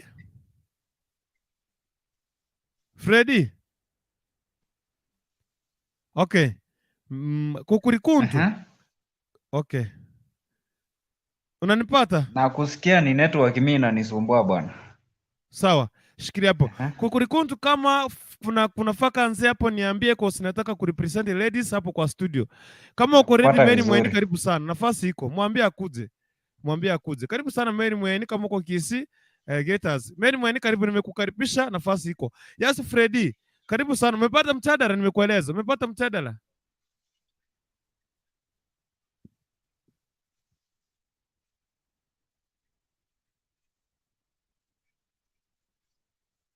Freddy? Unajua sikuwa nimepata network ilikatika bwana. Nasema hivi. Tunaona kwamba niambie nisikie mjadala bwana, sikuwa nasikia vizuri. Ama Kenya Kwanza wamekuwa pale Kilifi. Baada ya kuwa na mkutano wao pale Kilifi, tenti zao zikapomolea, kusemekana kwamba walikuwa wamejenga katika kipande cha wenyewe, na mwenyewe hakuwa anataka, na mwenyewe ni Azimio, wakapomoa. Pili, Azimio kurudi magharibi mwa Kenya baada ya kuzuru kule Kakamega. Leo jana wamekuwa Bungoma. Unaona? Je, mbona wamekuwa kule? Mbona wanarudi haraka hivyo Bungoma? Tatu, chief campaigner kutoka Western Kenya wake William Samoei Ruto kuhamia katika chama cha Azimio. 4, William Samoei Ruto kutembea pale katika Dubai kuona Moses Kuria ambaye alikuwa mgonjwa. Baadaye Moses Kuria anasema kwamba hivi karibuni atarejea nyumbani na ataandaa mkutano wa kushukuru Mungu sababu amerudi nyumbani. Je, kutakuwa na mtetemeko mwingine wa kisiasa ama kutakuwa na mtetemeko mwingine? So hiyo ni baadhi ya vitu zingine naenda kuchanganua katika siasa hizi ambazo zimefanyika katika hii wiki yote. Umenipata sasa? Alikwenda so Mary Mweni, if you are getting me, are you there? So mwambie ajaribu kuongea na audio.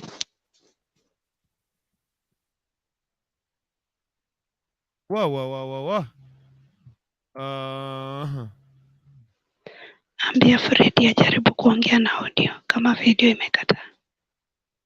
Anipigie, si ndio? Freddy, aongea na audio. Okay. Freddy, wacho mbwakini. Hiyo network itawacho mbwakini, my friend. Hey, Mary Mweni, if you are getting me, unajua mimi nataka kutafutia kazi. Ama sio? So tena mimi nilikuwa nasema hivi. Tukianza kusema sijui ati hii kiwanja ni ya mtu wa kukopati fulani, si kitu mzuri. Kwa sababu gani? Ingia pale Kisii Town. upate duka yangu nimeweka picha ya baba. Duka ya Deno ameweka picha ya huyu anaitwa Samuel Ruto. Sasa ati wewe huwezi enda kwa hii duka. Haya, umeenda kwa duka ya huyu ukapata kile unataka, hakuna, iko kwa duka yangu na mimi niko upande wa baba. Na ni unga. Utaenda kulala njaa kwako? Si lazima utakuja ununue. Naam. Kwa hivyo vitu zingine tujaribu kuangalia. Kukua kwa kiwanja yako ni kuongea, wangeongea mawili matatu watoke. Yes. So hii upande wa kuwabomolea tent on my side sioni kama ni picha mzuri. Hiyo ni picha inaanza kuharibu amani mapema. Kwa hivyo inaonyesha kuna mtetemeko mkubwa sana. Kwa sababu watu wameanza kukuwa na mambo ya ubaguzi. Wacheni watu wafanye siasa bila mambo ya kuonyeshana chuki, kuonyeshana madharau. Unaona? Sasa ukiona kama huyu mwenye alibomoa tent akikuja pande ya Western tena huko kubomolewe tent, huoni kama kutashuka mtetemeko mkubwa? Mimi on my side naomba watu wajaribu kutafuta peace, wajaribu kutafuta love, wajaribu kukuwa na unity. Hivyo ndio Kenya yetu itasaidika. Lakini tukianza hii tabia ati baba akienda Western anapigwa, mwingine akienda wapi anabomolewa tent, hapo hatuwezi toboa. Hatuwezi toboa kwa sababu tutakuwa tumecreate chuki, na chuki ni mbaya sana.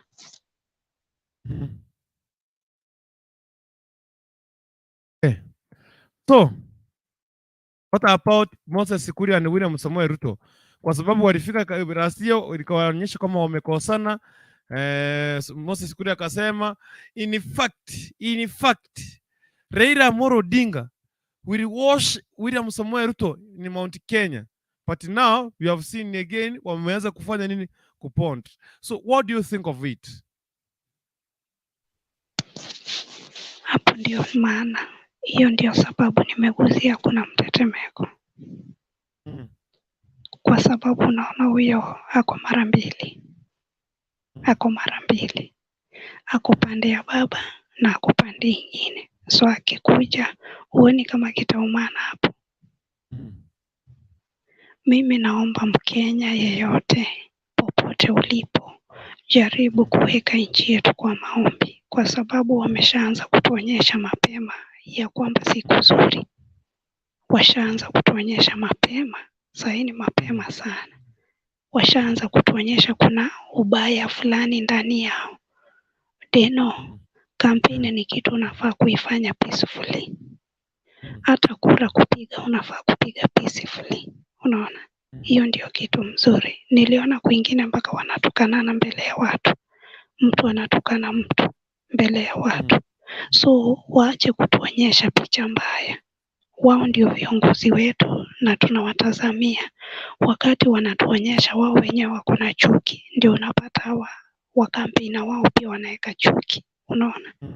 Ya kwamba kama ni mkutano iko hapo Kisii Town, watu wa huyu hawawezi kuja, watu wa huyu hawawezi kuja. Mimi sioni kama ni mzuri upande wangu.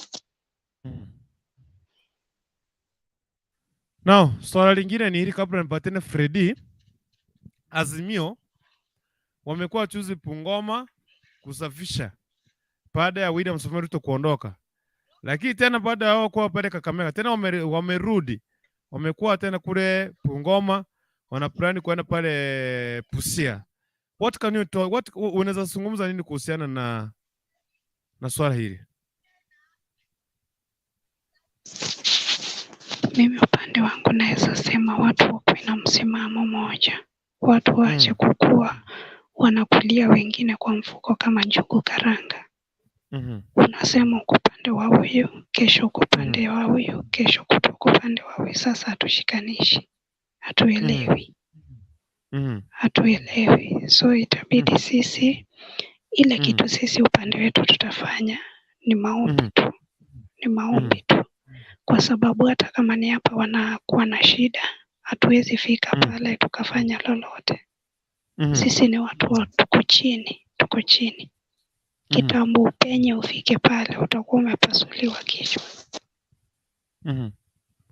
Alright, asante sana. Anaitwa Boniface Maina. By the Boniface Maina, umepotelea wapi brother? Come back. This is a new year, please. Come back, please. Come back, please, Boniface Maina. Kurukush, vipi brother? Siasa ya Kenya, people are there for certain interest. Hakuna watu tunavotia kwenda huko. Potelea pote. Hakuna watu tunavotia kwenda huko. Potelea pote. They know. They know, Dennis. Right. Boniface Maina, happy birthday, brother. Thank you very much, brother. Thank you for wishing me happy birthday. By the way, leo nimefurahi. Hey. They know, Dennis. They know. They know.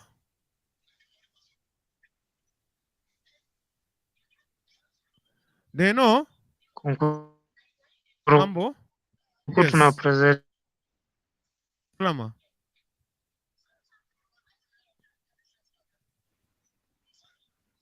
Hey. Network sasa. Akisi blessed mama ambia network leo tulikuwa tunakula keki, wacha mchezo. Iachile wengine kupiga show. Poa sana.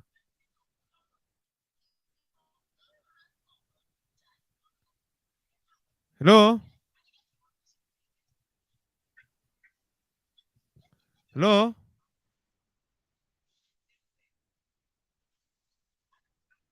Hello? Hello? What? Hello?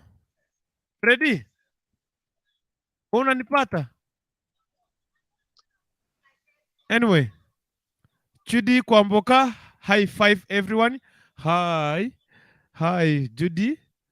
Anasema kwamba Judy Kwamboka, happy birthday to you. Asante sana Judy for wishing me happy birthday. Asante sana Judy. Asante sana. Nashukuru sana Judy. Wewe ni mtu mzuri. By the way, Judy ndiye alikuwa amekosa, so she's there. She has come. Now I'm complete. Judy kuja hapa ikia baba. Takumwagia maji. Freddy. Freddy. No, network ile inasumbua watu. Today network iko very stubborn. Waambie pole sana kwa hiyo net leo inawasumbua. Mwambie tuko pamoja. Today sikuwa nataka nikuwe na mtu mbaya. Today I wanted to niweze to fry pamoja. By the way, vile network inanipeleka, I'm not wameenda na wameniacha. Chidi Kwamboka wajaribu kuongea na nini? Waambie wajaribu kuongea na audio kama itakubali. Oh, sawa. Mjaribu na audio. Yeah. Hebu ambia huyu Boniface Maina. Ambia Boniface na PJ Media. Niko na keki 2. Nataka soda yao ya kuteremsha hizo keki 2 mara moja. Sasa soda sina hata moja. Kwa hivyo nataka soda ama juice kutoka kwa huyo Boni na PJ Media, au ni timu yangu. Wanajijua.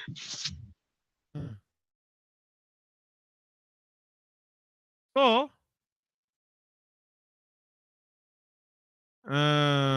okay, so Boniface Maina,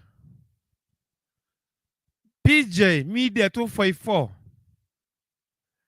Judy, Freddy, tunataka soda ya kuteremsha keki yake shosho. Blessed Mami wamepata, so wamesikia. Nakam sai Chudi kuja sai, anasema nakam sai. Chudi Kwamboka, keki ikampo. Ede tumekula keki na nitamu.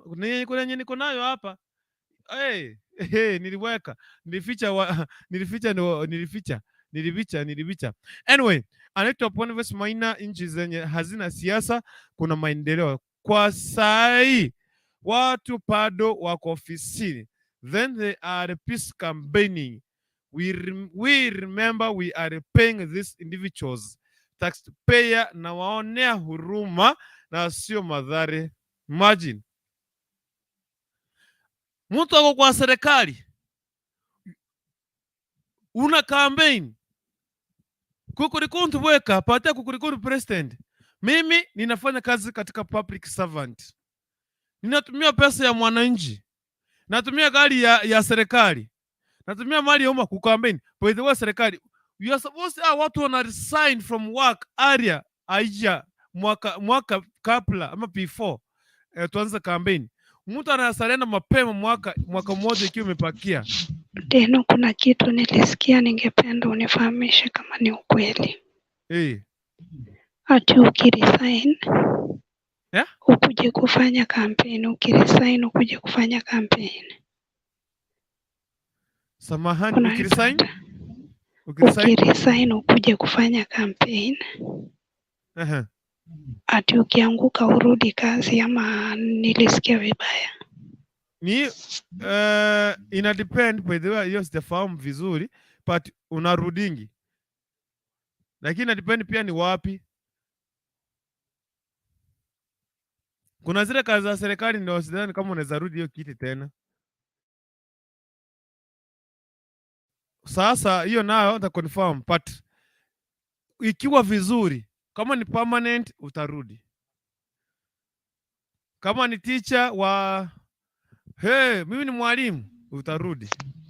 Kuna kwingine nisome hiyo Kizungu ya Buni ameandika, hiyo Kizungu yake ni ngumu, hata nunua. Anasema Boniface Maina, nitatumana fruit cocktail.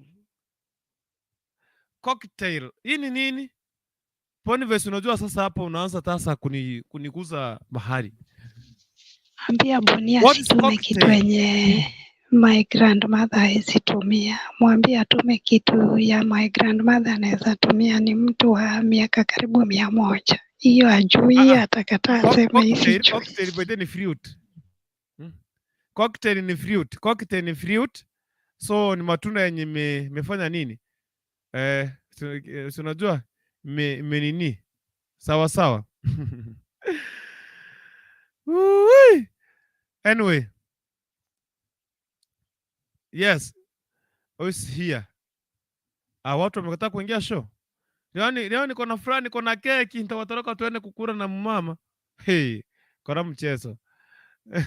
Anyway, but you get somebody uko kwa serikali, uko kwa government, you are working.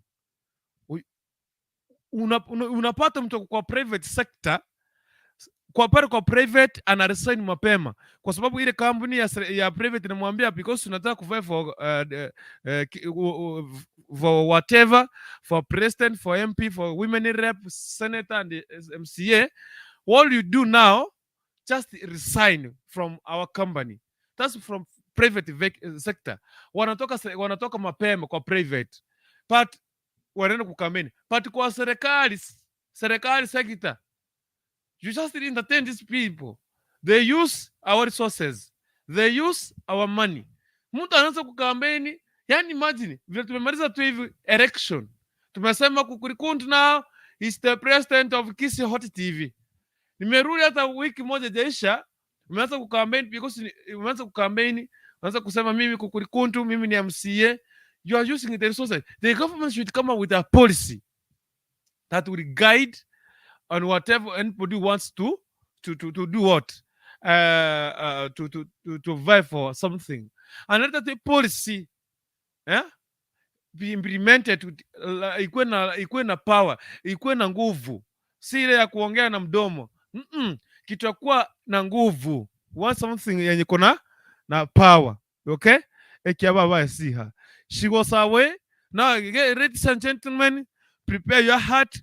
I say, let her come in. She is what she was. The cake which was remade the cake which was tigara, it was for her, and she has come and she was there to pack me rangi. So she's here. Eke mother. You see now she looks like Smile kidogo, smile kidogo, smile kidogo, mwaga smile, ongeza tena, tena kingine, patanisha hivyo, now welcome. Your Excellency, madam, welcome. Now the network is misbehaving. You see now what I call the network is misbehaving. Now it has just her away. I just see her rotating like this, and finally I've seen her going out. I tell you, this is Chris Hot TV, the #1 show, and their politics. So, Tena tukingojea ikia baba, kuna kitu kila siku haujawahi kuzia. Wewe unaguzianga tu mambo yao wakubwa. Guzia pia wa wadogo wenye wako chini. Ambia wa vijana wetu wadogo, vijana inamaanisha wasichana, yani hawa watu wako umri ndogo. Ndio maana ya vijana. So ambia vijana wetu vile kampeni zinaendelea, wapige mahesabu pia. Mtu atakulipa pesa kidogo, ufanye kitu mbaya. Siasa ni za siku kidogo tu. Anipata? Siasa ni za siku kidogo. Lakini tukiendelea mbele, baada ya uchaguzi tutakaa miaka ngapi? Miaka 5. Kwa hivyo waangalie pia, wasibebewe akili.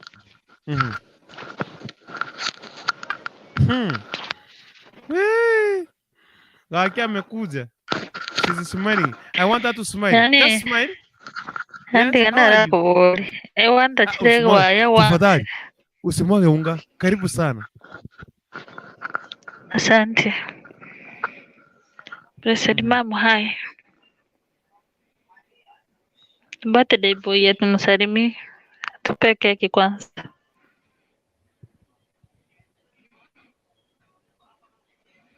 Iko.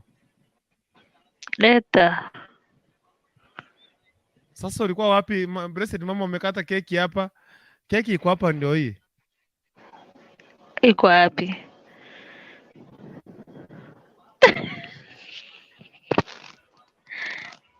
Yaani unanionyesha ka ice cream alafu unaficha? Hii ni keki mami. No, hiyo si keki. Hii. Kwa nini unatoa hivi? Ubebe yote hivi ulete. Sasa ilikuwa hapa yote, sasa imagine umechelewa. Blessed Mama ametumia tukakata. Sawa. Nimechelewa. Haya, asante. Nafasi ni yako.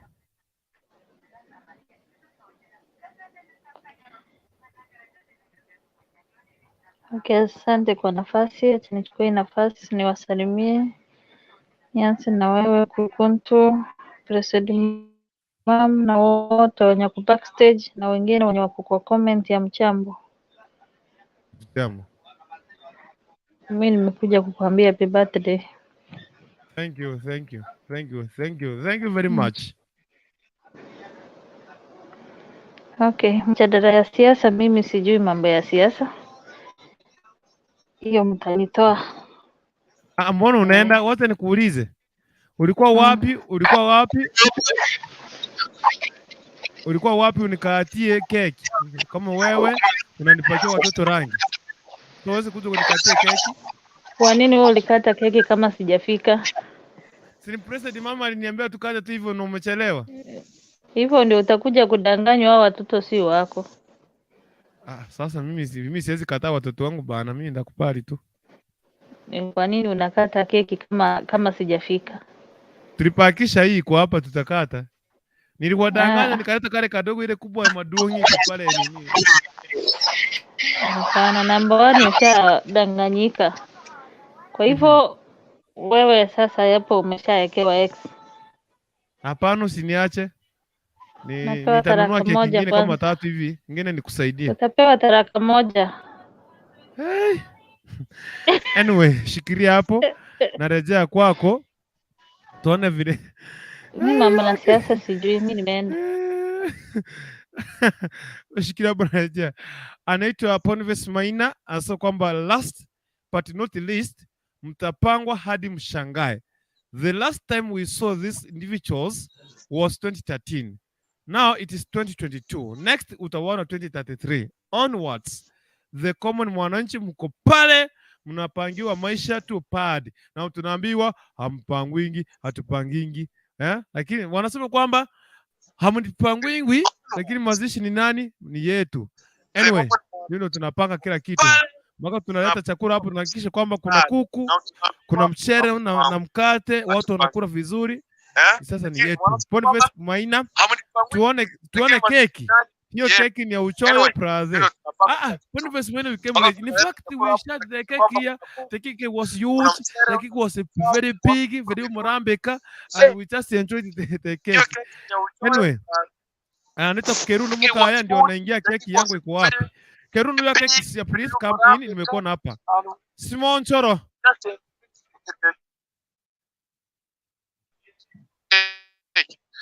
Anyway. Simon Choro. Anaita Kerunu Mukaya yangu iko wapi? Simon Choro.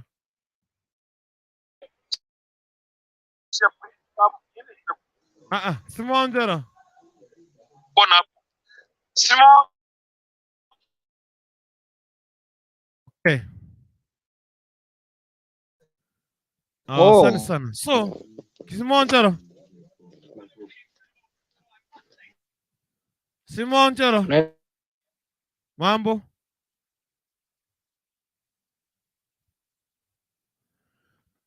Okay. Unanipata?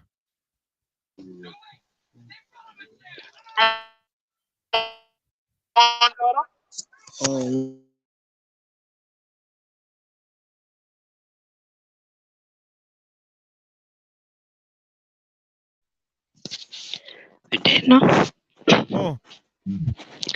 Ambia Boniface aingie ndani atuambie hii mambo anaandika.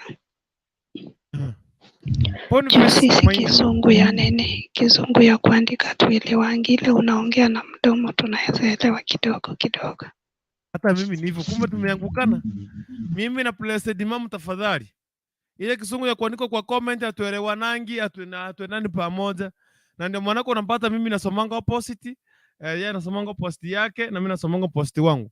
Lakini ukiongea pa refu na direct kitiga, we'll get you and correctly. We're gonna tell you. So, you know, sasa unajua nafurahi sana ikiwa tu mwendo wa saa 5. Leo naondoka studio mapema kwa sababu ya kuweza kufurahi. Lazima niende nichinje kuku. Wewe kuku ameivana? Sawa. So tuone kama itakuwa aje. Simon Choro.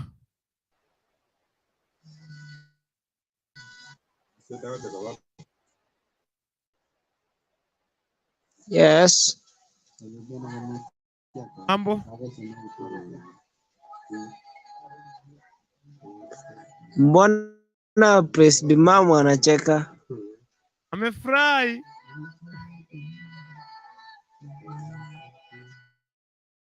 Kwa sababu amekuona ndani ya show. Hello. Nakupata mtu wangu.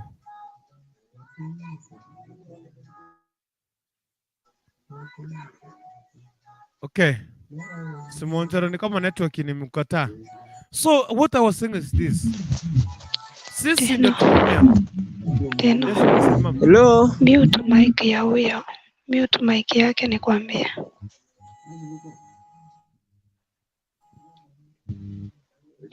Mute mic ya huyo. Mwambie pahali yako amefungulia TV ama radio. Wakati tunatumia earphones, yani inatumiza masikio.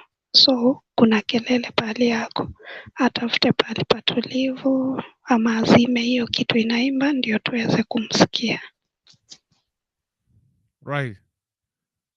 Right. Anaita Blessed Mom. Sana sana. Na Blessed Mom nakupendanga sana. Hebu nikuulize kwa niaba ya wale watazamaji na wale vijana walikuja hapa. Uko single ama nikupea nani?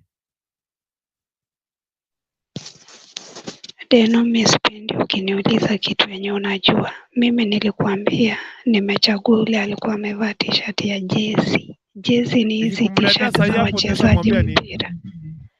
Nikikurejea saa hii utamwambia nini? Tarusha mistari. Sawa. Boni wi? Boni Maina. Boni wi? So at boni wi? Nilikwambia Kizungu gai ona watu wa Kiransi. Pipi amenikalia. Boni Maina pipi amenikalia. Anasema hakuna time ya kuingia online sai. Only messages. Wale tule single, niko single, na enjoy kuwa single. Niko single, na enjoy kuwa single. Anyway, Boni Maina. Sasa tuko single hapa, lazima tutaumia round hii. Round hii we must umia. Okay, anyway. Yote 9:30 ni ndani ya Kiss Hot TV. And I'm very much happy for you guys. So, nilikuwa nasema hivi, yes president mama, nikiona mic imefunguliwa, I just keep quiet kidogo. Nilikuwa nataka wanaunzie hiyo timu yenye inaingia na maredio na ma-TV vile wanafaa kuingia. Wewe ndio unafaa unawaelezea. Mtu ameingia, tunasikiza mambo inaendelea kwake, hata kama alikuwa anafanya kitu ya siri, sisi tunaisikia, si poa. Anamaanisha hivi. Yeah, Rastafari yo. So anamaanisha hivi. When you enter into show manze, yani you make sure umemute mic manze. Unaona? Unacheki. So kimute mic manze, yani unaona wazee watu atupati kitu tunafanya nini? Unaongea. Manze buda ukiongea unazungumza bwana na msiponyo wako kule, yani unaingia show hivi, yani unajua sisi tunakugeti. So anyway tunamaanisha hivi. Ukiwa unaingia kwenye show wakati wa live, hakikisha hapo mahali uko kwa background hamna kelele, hamna watu ambao wanaongea, hakuna. Kama unaingia watu wanaongea, waambie tafadhali nyamaza, ninaingia kwenye studio. Sawa sawa. Na ukiingia make sure kwamba sauti yako unapunguza kwa simu, inakuwa katikati, isikuwe mingi, isikuwe kidogo, ndio utaweza kuondoa echo. So hakikisha kwamba kila kitu kinakuwa sawa, ndio iweze kutuletea equal sound. Itakuwa na matena zaidi. So nadhani nimeweka vizuri hilo jambo. So we are talking about this issue. Kilifi Kenya Kwanza imeenda kule, lakini mtaniambia nyinyi maoni yenu kuhusiana Moses Kuria na William Samoei Ruto. Je, huu ni mtetemeko wa pili ambao tunategea ama mtetemeko ulisha? Kwa sababu mara ya kwanza mwaka jana tumeona kwamba wasee wako wanaendana pamoja. Ushaona? Okay, sasa hivi wanafanya nini? Huyu ametembelea huku, kuona mwingine hospitali, kuna homecoming, sijui wapi Thika, whatever. But is this relation coming back? Mwana William ameenda, je, kutoka mwana ameenda pale kuona huyu jamaa. Hizo yote 9:30 yako. Okay. Anaitwa Boni Maina. Amenikalia suni nitamlalia good night. Akiwa tole singo tuachane kile akimu ni none. Akiye na tuachane kaiga. Deno, huyo jamaa anaitwa K Radio. Ako kwa backstage ama ako wapi juu SMS zinaingia hapa na simuoni. Wewe unamwona? Huyo ako wapi simuoni? Na mbona anaandika private chat? Kwani anaandika akiwa wapi? Si lazima ako backstage. Kuna mwenye naona hapa imekataa kuingia kumleta. Oh, ndio nimeona. Amehangi hapa, hataki kufungua microphone, hataki kufungua kamera, nimlete show. So inamfanyia tu hivyo na amehangi kule nje. Amekaa backstage muda mrefu, inafaa umwambie vile anafaa kufanya ndio mweke. K Radio fanya hivi before nikule keki tena, nimeze keki hapa. Ena pale hakikisha kwamba umefungua microphone na kamera, na ukifanya hivyo haya basi utafika hapa ndani. utafika hapa ndani, tutasonga mbele pamoja. Sawa sawa, mtoto wangu. K Radio, hata sijui kama ni mtoto wangu, nisapata ni mama. Naambia Freddy amekuja. Freddy.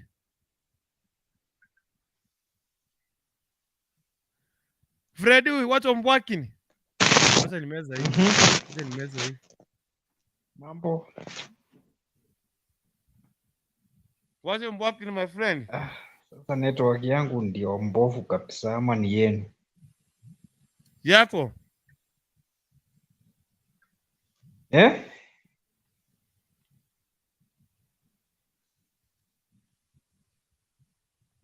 Nilikuwa na meza keki my friend. Tunakupata vizuri sana. Endelea songa mbele.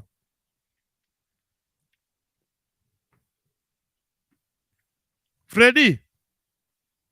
Sasa nasema nini? Umefika wapi? Nimefika hapa. Wewe unaona aje? Kati ya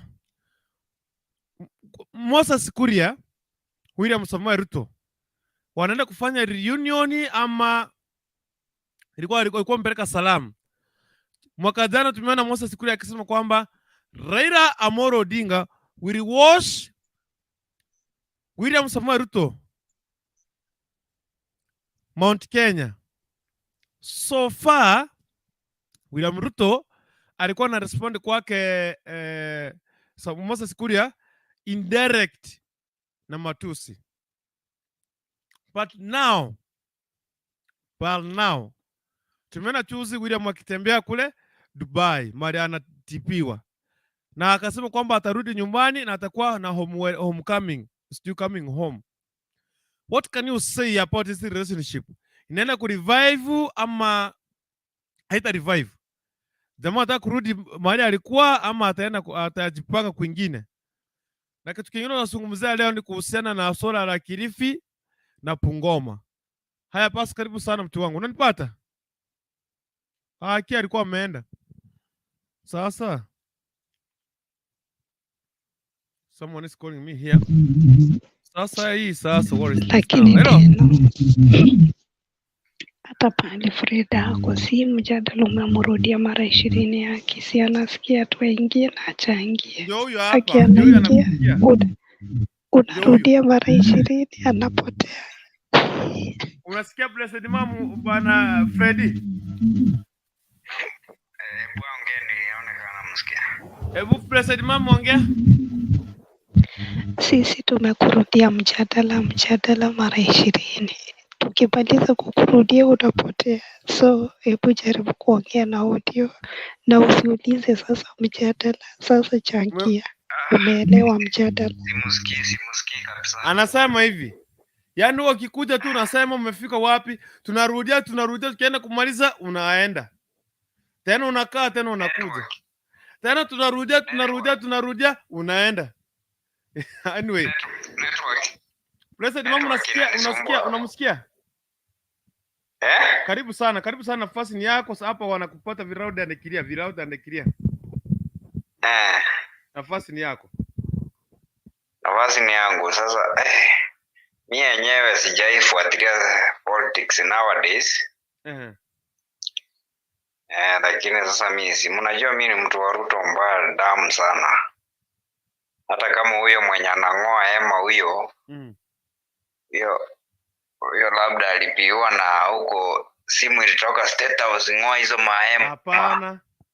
Mwenyewe alisema kwamba no, wacha wewe Freddy. Takumwagia maji. Alisema mwenyewe alijitokeza akasema hivi. Shamba ni letu. Hatutaki mkutano ufanyike kwa shamba letu. Wakakataa shamba la wenyewe. Walienda stadium wakakatazwa. Walienda kiwanja cha serikali wakakatazwa. Mbona walienda Si unaona hiyo ni maneno ya Joho. Sasa utaweza kataza aje mtu Joho apatikani Kilifi. Joho apatikani Kilifi jamani. Hamason King na anapatikanaga Kilifi. Mbona Joho hajihusishe na mambo ya Kilifi jamani? Ilikuwa Kilifi si Mombasa. Oh, sawa. So unaona mimi niko behind the news. Sasa wewe ni mfano wa UDA no ujua kitu ina happen Uko Kenya gani? Niko behind news bwana. Hey, mimi ningekuwa mtu wa Azimio, ningekuwa nishakupiga 1-0 bila kuguza. Ungenipiga 1-0 wapi sasa? Azimio si mnasimia tu. So what do you okay, so ngone ko no meto vote enti anara ka igine kiko kwanu mago kwana tumbari kweti umete bari bakuige songo mbari kweti tiana kereke pisha. Okay, what do you like what bakwana monege songo? What do you think? What do you think about Moses Kuria kumiti na William Samoei Ruto na kisha baadaye mwaka jana tumeona kwamba hawaendani pamoja, walikuwa na wanachokozana tu indirect. What can you say about that? About that, what I can say, Moses Kuria, they are friends, but ile kitu my bad reader alikuwa ameambia Moses Kuria hataki waanze kutengeneza chama za vijijini, chama za ukabila. Hizo ndio aliwakataza na yeye na Kiunjuri wakaboeka, wakaenda. Ndio maana wakalenda wakakosana kiasi, but hawajakosana ile ndani. Moses Kuria na Ruto wametoka mbali, hawezi kosana hivyo kimandazi. Na si umeona ameenda Dubai kumuona. Sasa hakuna uadui huko. Na nataka nihakikishie watu wa Azimio, next earthquake inakuja sasa. Mount Kenya yenyewe Azimio wako. Waje kujidanganya eti 50 by eti watapata hata 70, hiyo wanajidanganya. Peter Kennedy hata saizi akisimama MC party, yeye ndiye anaenda kuwatafutia kula Mount Kenya kweli, na tuko na vijana huko. Nipo swali kati ya Moses Kuria na Peter Kenneth, ni nani hali maarufu, nani wa kusema? Sasa mwenye ako na umaarufu kwao ni Moses Kuria. Zipitisha. Kitu nakwambia, Moses Kuria kuna nguvu kuliko Peter Kennedy. Kitu ya kwanza, Peter Kennedy 2013 alisimama presidential candidate, akapinga president. Moses Kuria defended Uhuru, wakashinda. Yani Peter Kennedy akaanguka, hivyo umaarufu yake karudi chini. 2017 kambi Nairobi, Mike Songa akamuruza chini kwa by election ya Jubilee. Moses Kuria akamaintain kiti yake, akaenda akakuwa si kwa huko sini cabinet ya kuna kitu alipewa huko parliament. I think ni ya pesa, committee si ni ya pesa, kitu kama hiyo, ya budget, kitu kama walikuwa na si unasikia. Sasa akakuwa na nguvu. Lakini Peter Kennedy 2013 akaanguka, 2017 akaanguka. Tunaona huyo mtu ameanzia huko juu, ameanza kuanguka. Hata akikuja MB bado ataanguka. Sasa akienda hata kuwa deputy president bado ataanguka na yeye zaidi. Peter Kennedy. Wacha nikuulize. Moses Kuria alikuwa na wania kiti cha kitengo kipi? Sini MP. 2013 Peter Kenneth akitafuta kiti cha urais alikuwa nambari ya ngapi na kura ngapi? Peter Kennedy. Peter Kennedy hata si Muzali alimshinda bwana. Peter Kennedy alikuwa namba 4. Alikuwa namba? I think namba 4. Uko sure? Alikuwa namba 4 hapo. 4 ama 5. Mpaka Muzali alimshinda. Muzali I think ndiye alikuwa namba 3. Wacha nikuulize. Kati ya Peter Kenneth na Musalia Mudavadi, nani amekuwa katika kisiasa kwa miaka mingi? Ni Musalia Mudavadi. Sasa ukiangalia kati hao wawili, Peter Kenneth na Musalia, nani angeshinda mwingine wakati huo? Ikiwa wewe umekuwa katika depe na mimi nimekuja siku mara ya kwanza. Sasa unauliza nini hiyo? Nauliza hivi. Kati ya mtu mwenye amekuwa katika kuuliza kura, kutafuta kura miaka mingi, na mwenye amekuja katika siku ya kwanza, nani anafaa kuwa na umaarufu?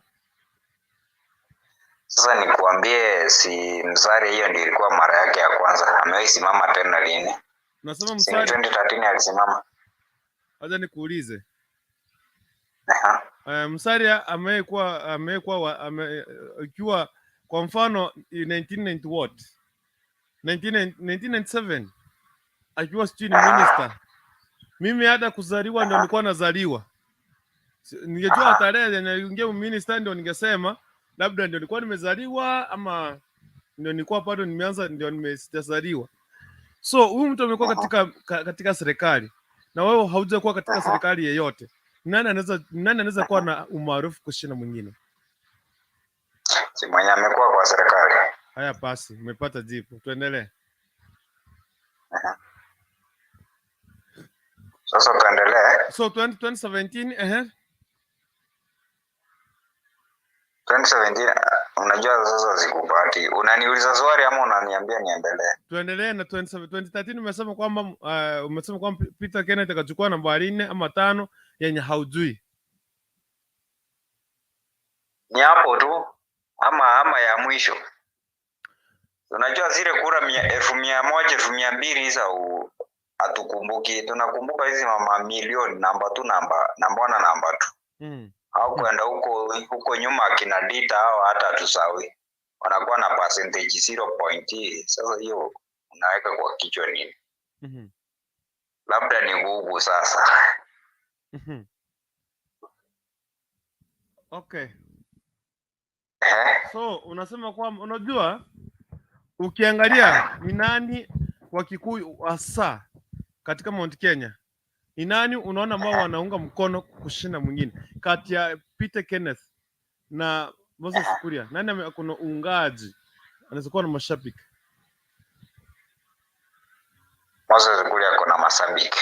Hata ukiona huko wakati wa rally ya BBI huko ilikuanga Meru. Moses Kuria alienda akatoka na watu wengi sana. After kuongea. Sasa it means huyu jamaa akona umaarufu bado. Na the other king tunataka kujua saizi King Bin wa Mount Kenya si ni Uhuru Kenyatta, si ndio? Ndio King Bin. Sasa akitoka nani ameacha King Bin? Unajua ameua King Bin wote. Hakuna mwenye ako strong saizi. Anajenga Peter Kenneth. Wakikuyu sasa wako very peaceful kujenga Peter Kenneth. Watu wa Mount Kenya wako very peaceful. Hakuna kumjenga, wanamjenga hata unajua Mount Kenya wao wenyewe wanasema Peter Kenneth sio wao. Wacha. Sawa. Nashti. Wacha Yes. hapo. Unaweza kutoka nje ya siasa. Mambo. Sana. Sijui kama wewe mzee anakusikia, wacha nimwekee karibu na yeye hapa akupate. Karibu sana ukiendelea kuongea salamu, tuanze na salamu. Nataka huyo jamaa kusikize vizuri huyo. Anaitwa Freddy. Happy birthday kwanza. Asante sana, nashukuru kuniwisha happy birthday. Thank you very much. Kwani hii studio yako haina watu wa kukumwagilia maji? Watu wamekuwa hapa. Watu wamekuwa hapa wengi sana. Si hata nimebadilisha nguo, unaona? Nilikuwa nimevaa nini nyingine, nimebadilisha sasa, niko kwa trench coat. Okay. Sasa huyo jamaa anasema nini? Mimi nimeingia sijui anasema Moses Kuria sijui nini. Kati ya Moses Kuria na Peter Kenneth, nani akona umaarufu? Nani ndio kusema pale Mount Kenya anaweza zawishi watu tuelekee katika mkondo huu? Sasa my friend, how do you compare a national leader na village boy? To begin with. Rudia hapa asikie huyo. Like seriously, how do you compare a national leader na a village leader? Surely utakuwa unakosa respect kumlinganisha mtu mwenye ame contest kwa presidential race na mtu mwenye amesimama UMP akapita kwa sababu ya president, na baada ya kuona hiyo inaenda kunuka akasema saa hii asimami, anaunda chama chake. How do you compare those two people? Surely you must be out of your mind. Ungeniambia mungeleta mjadala ingine. Hiyo tunaongelea. Tuko na mjadala, lakini hii ilikuwa ya kupitia ndio tuingie kwenye mjadala. Sasa hiyo sio kitu ya kuongea. Unajua, wacha nikwambie. Peter Kenneth amesimama kama rais akapigiwa kura. Peter Kenneth ametoka out of his home ground akaenda Nairobi akacontest na akapigiwa kura. Hata kama hakupita, ni mtu mwenye uko kwa limelight, yuko huko juu. Hakuna venye utaweza fananisha mtu kama huyo na mtu mwenye hajai simama out of his village tuone amepigiwa. Unajua, hatuwezi linganisha mtu kwa ukubwa wa mdomo wa kuongea. Unajua, siwezi chukua mtu kama Moses Kuria nilinganisha na mtu hata kama na James Orengo. Hizo ni vitu vile tofauti. Unajua, kuna mtu anajua kuongea, anajua kupiga kelele, anajua kutukana watu.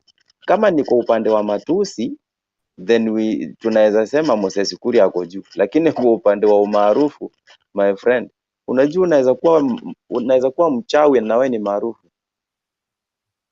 Na huo umaarufu unaweza kuwa umeupata kwa sababu wewe unajua kutukana wazee, hauna heshima. So hiyo ni kukosa respect, hiyo sio umaarufu. Unajua, hata tukiwa shuleni kuna watu walikuwa wanajulikana darasani ni watu wa kelele. Sasa watu kama hawa, wale wageni wenye walikuwa wanatembelea shule wakikuja, hawakui recognized kama watu wako juu.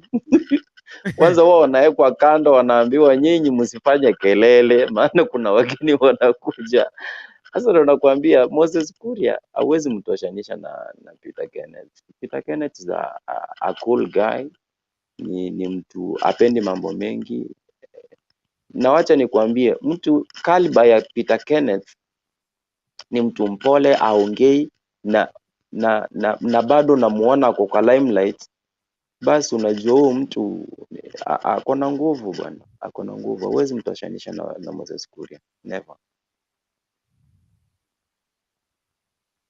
Okay, back to the normal topic of today, ambapo tunazungumzia kuhusu swala la Kilifi, ambapo tenti zake William za Kenya Kwanza kupomolewa pale katika Kilifi, katika ile sehemu, katika ile uwanja ambapo wenyewe walijitokeza na kusema kwamba uwanja ni wao, hawataruhusu, hawatakubali mkutano kufanyika kule.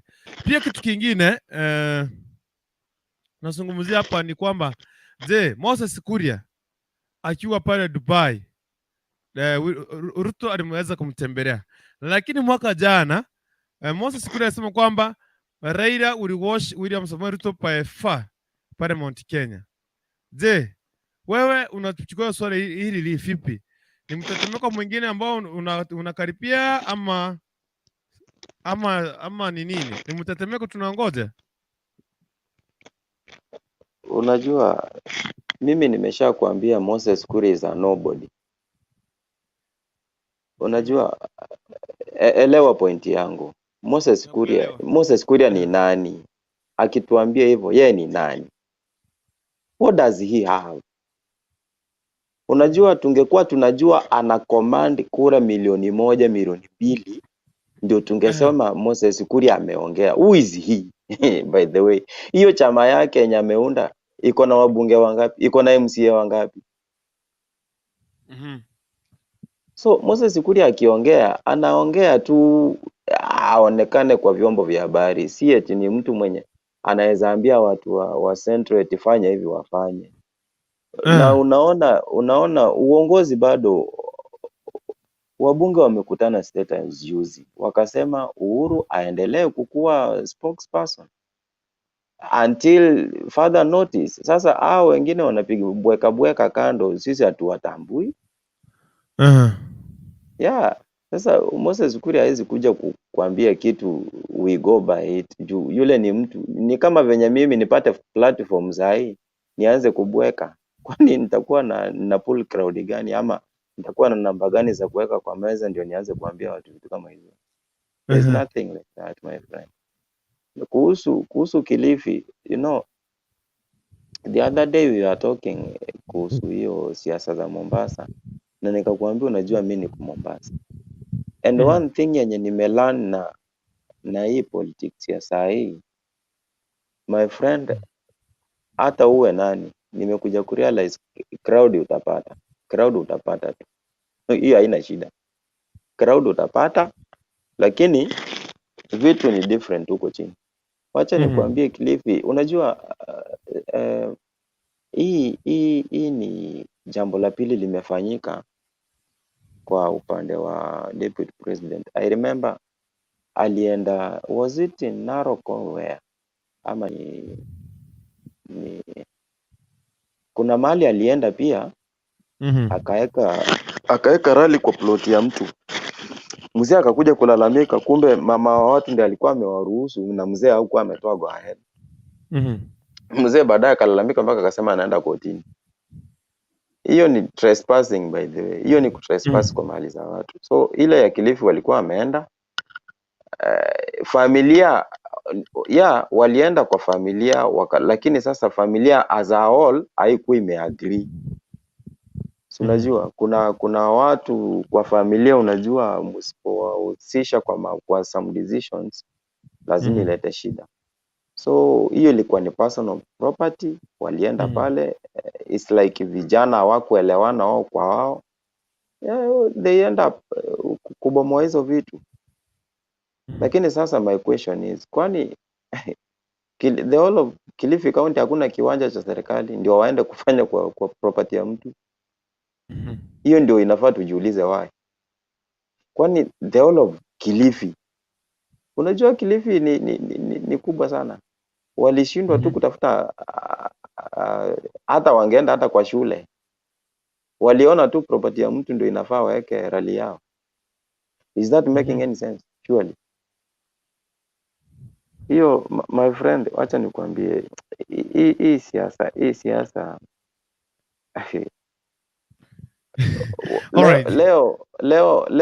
leo wamekuwa tononoka.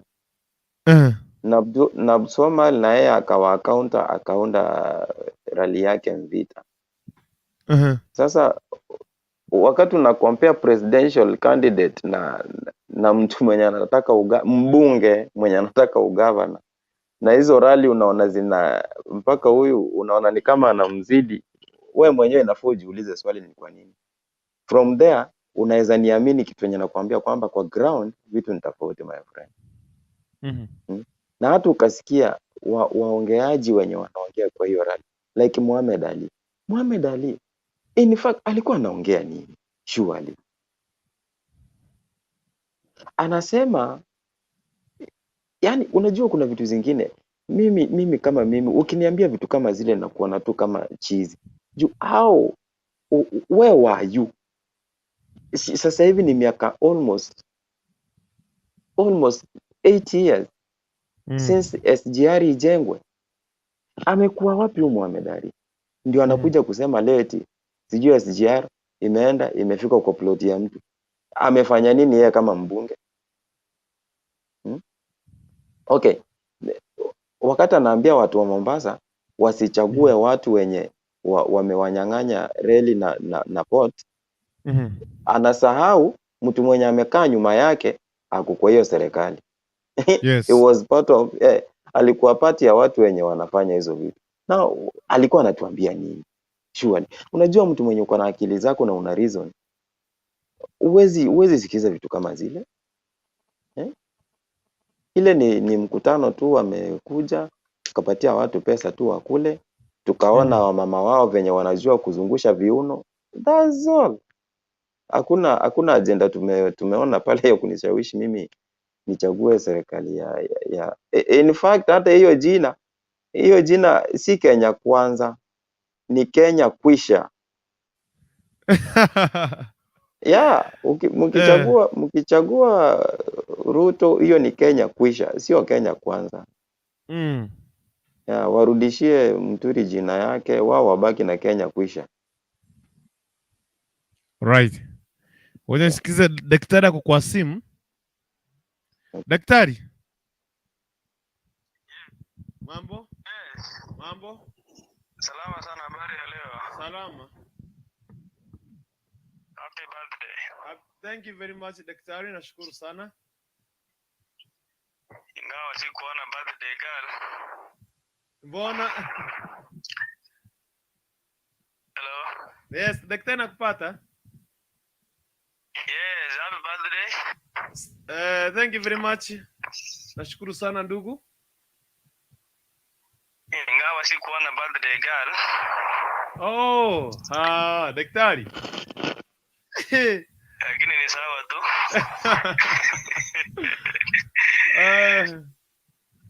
Usijali. Next time usirudie makosa tena. Sasa si unajua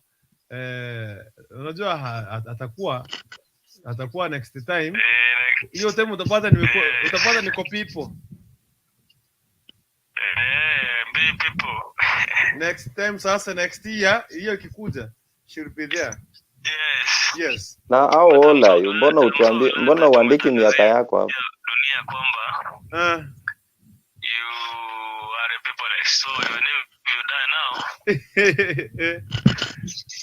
saa 2:30 mazishi imeisha, sababu hakuna relative yote, hakuna mother in law, hakuna father in law. Wewe aseme kwanza ana miaka mingapi? Mbona ati 25? Nashukuru sana siku ya leo, nashukuru Mungu. Yes. Hello. Nakusikia daktari? Unanipata? Yeah. Hello. Tunakupata daktari? Yes. Tunakupata, endelea. Tunakupata vizuri. Continue. Yes, I thank God juu leo imekuwa siku ya Sabato tumeabudu. Yes, asante. Na tunatazamia kesho wale ambao pia watashiriki katika madhehebu mbalimbali. Naam. Waweze pia kutukumbuka kwa mpia. Yes. Hello. Endelea, tunakupata daktari. Karibu sana, tunakupata. Endelea. Labda nimepita mtandao nikaona mnajadili kwamba who is the kingpin in Mount Kenya. The first. Sijui kama mmebadilisha mjadala. Endelea hapa bado. Endelea tu tukupata kuelekeza tu. Tuanzie na hapo. Saa hii ningesema kwamba Mount Kenya kingpin ni Rais Uhuru Muigai Kenyatta. Hello. Nakupata, endelea. Uko sawa, tuendelee. Ukoonea. Let's endelea kuongea. Rais Uhuru Muigai Kenyatta ndiye kingpin wa Mount Kenya. Ambaye ni kiongozi pia wa chama cha Jubilee. Na hiki chama ndicho chama ambacho kinaongoza taifa letu la Kenya saa hii. Naam. Lakini tunapoelekea uchaguzi huu, inawezekana kwamba kufikia saa hii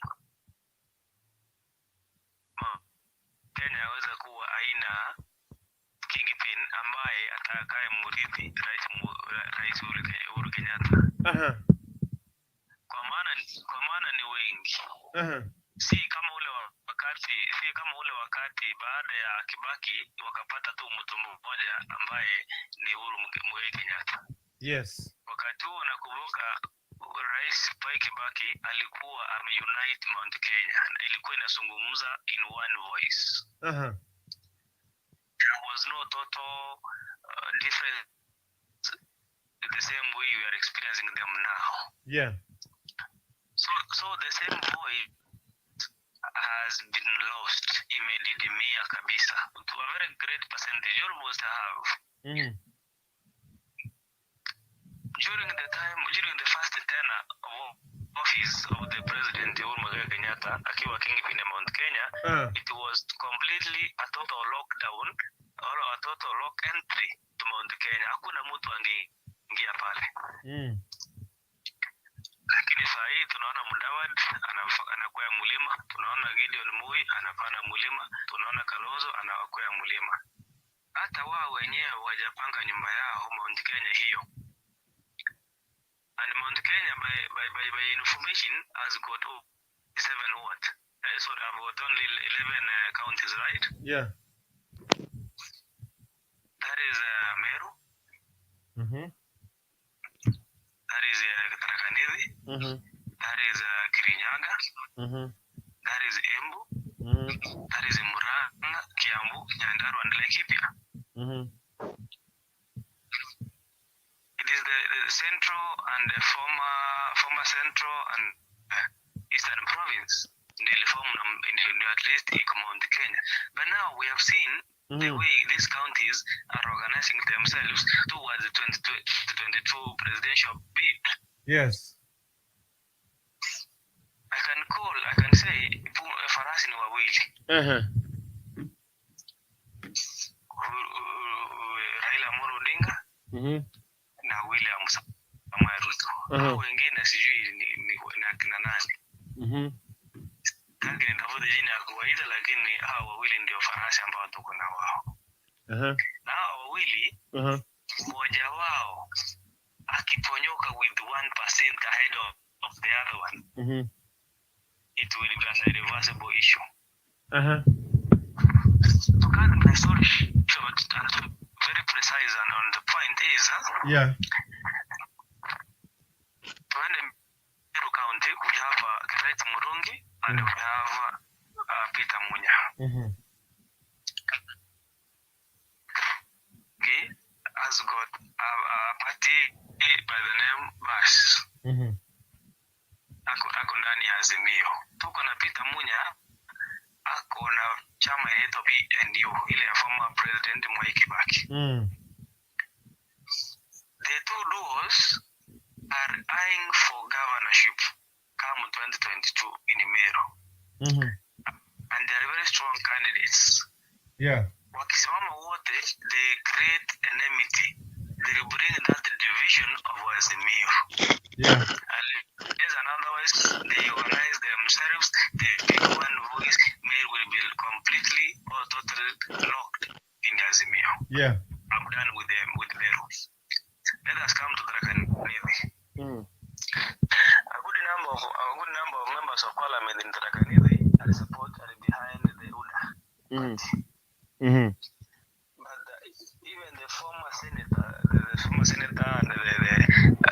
the former leader of majority in Senate with Iki, that man is no joke. I've been in Tharaka Nithi for quite some time. I've seen how he's doing his politics there. They love him so much. Tumemuona pale akiwa mbele ya Kenya Kwanza, sijui ni ya UDA. So Tharaka Nithi is divided. Let us come to Embu. Embu hapo tu is a swing vote. Haijulikani mahali iko. Because I'm even told they never add any value. They never add any political interest or value in Mount Kenya region. Wako hapo. Wakiambiwa left, right. So they are just there. So it's a swing vote. Huwezi kujua ni wapi. Yes. Like we have seen the chairman of Azimio coming from there. And that man has a lot of influence. Possibly Laikipia would be completely total. It will be completely Azimio. So never neglect Laikipia. Those people are very many. Let us come to Kiambu. Now the disaster is in Kiambu. Kiambu being one of the backbone counties in Mount Kenya, na ambayo kila mtu anatazamia. Iko pale Kiambu tuko na Waititu. I think Waititu comes from Kiambu. Yeah, Kiambu. Kuna vile serikali ilimtoa kama Songo the other time, so atakuwa anti-government. I'm very sure they are not friends with the president, so atatumika pale kupenetrate to Kiambu to slaughter Azimio, which means UDA will penetrate with a certain percentage. Nyandarua the same na Nakuru the same. Also Nairobi haina saa hii ule mtu ambaye ana convince watu. If Sonko was existing up to date, or the former governor Kidero was existing up to date as the kingpin of Nairobi County, saa hii tungejua Nairobi as part of Mount Kenya region. For example, like now Nairobi haijulikani iko wapi. It has no voice. Is an area of interest, yes. It is an area that is to produce even the next president, but haina governor or senator mwenye ambaye control Nairobi, which means even Azimio or UDA will have a very great challenge to penetrate in Nairobi, which is part of Mount Kenya. They are only forgetting that Nairobi is one of the Mount Kenya counties. Wameenda tu huko Nyeri, Murang'a, Laikipia, wamesahau hapa. Anyway, what I want to clarify my point and finish, Mount Kenya iko na farasi nne. One, we have Peter Muya, the former Gatanga MP. We have Peter Kenneth, that is one. We have Martha Karua, who has now joined OCA. We have Peter Muya, and we have Anne Waiguru. At the same time, we have Moses Kuria. People may be seeing Moses Kuria as a joker in politics, but that man, is very close to the president. I'm very sure. Ukiona ameleta chama yake sijui inaitwa gani, akona interest in Mount Kenya politics. And the problem which is affecting Mount Kenya ambayo imewachukua muda mrefu sana kupata kingpin, na ambayo itawachukua muda mrefu sana kuleta kingpin mpaka itajike, mpaka kila mtu amukubalie Mount Kenya, ni kwamba kila mtu ako na chama yake na wote wanataka na wote ni wazuri. So it will be completely a total mess in Mount Kenya to determine who is a kingpin. And I'm appealing that we will not appoint anybody at the moment until bunge ivunjwe, ndio tutajua mwelekeo wa Mount Kenya at the moment. Right. Saa hii hatuwezi jua ni nani. Right. Yes? Right. Why? Nasema okay. The reason as well I'm saying so. Tunaongeza dakika moja before nieta mkongoti wa Queen. Dakika moja tafadhali. Hello. Nimekuongeza dakika moja. Okay, the reason as why nasema saa hii haina mwelekeo, it depends on how the two parties, the Azimio and the UDA Kenya Kwanza, ule mtu ambaye itachagua kutoka Mount Kenya, what kind of reception would they give him or her from Mount Kenya? UDA may likely to take Anne Waiguru, but huwezi jua kama Anne Waiguru anapendwa Nyeri peke yake. What about the other counties? Azimio may keep Peter Kenneth or Peter Munya. You never know how other counties will behave toward the appointment of these two duos. So you never know. So by the moment, hatuwezi determine who is the king from Mount Kenya. Even themselves, they are panicking, they are losing. I meet them daily. I reside around them. They are panicking. They have lost sense of direction in politics. Now the only place that is shaping up with politics is the western part of this state. They are taking shape of this Kenyan politics. So my point is, we wait until bunge ivunjwe. Hiyo ndio wakati utaona things are turning worse. Finally, jana muliona mkutano finally, jana muliona mkutano wa Jubilee. The people who attended there that meeting, kuna wale watu wale attend pale na ni watu ambao wako katika mrengo wa UDA. Na wengine wako mrengo wa Azimio. So if it was a 50% of Azimio and 50% UDA, hapo sasa unaweza shindwa hao watu wa Jubilee nani wanachezea UDA ama wanapima Azimio. So let us wait until bunge ivunjwe. Watu wakianza kuhama vyama ndio utajua, you will be surprised. The article kwa Mudavadi inaendelea Kenya yote, si ati ni kwa Mudavadi peke yake, inaendelea kuuma kila mahali. You never know, even ni wakisi mliona juzi article imetandika Mangi amerudi nyuma, wewe sijui itatandika sura aende wapi.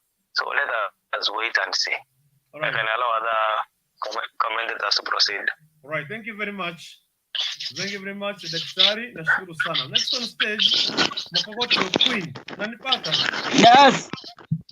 Kenya Kwanza. Ali ya Kenya Kwanza. Kenya kuisha. Kenya kuisha. Naongea nini? Karibu sana. Nash. Tulia. Mimi ni Kenya Kwanza. Si kuisha. Kenya kuisha. Na mimi nikikwambia Azimio la mawe unaweza kubali. So hapo tulia. No. Okay, Kukukuntu habari na Nash. Mimi chenye naweza changia hapa. Naweza changia hii mjadala by the iko sawa. Hii ya Kenya Kwanza na sasa mlikuwa mnasema hatuna nini, sasa tumeleta Kenya Kwanza tena mnaanza kuisha. Lakini wana Azimio tuko na shida. In fact, kuna kitu yenye leo nimeona hapa. Sasa Nash, nataka nikuulizie. Wewe ndio nimepata hapa. Kukukuntu asingilie Kukukuntu. Nash, kuna hii kitu ninaangalia hapa online leo, niliingia online kidogo nikaangalia maneno si mzuri kwa Peter Kennedy.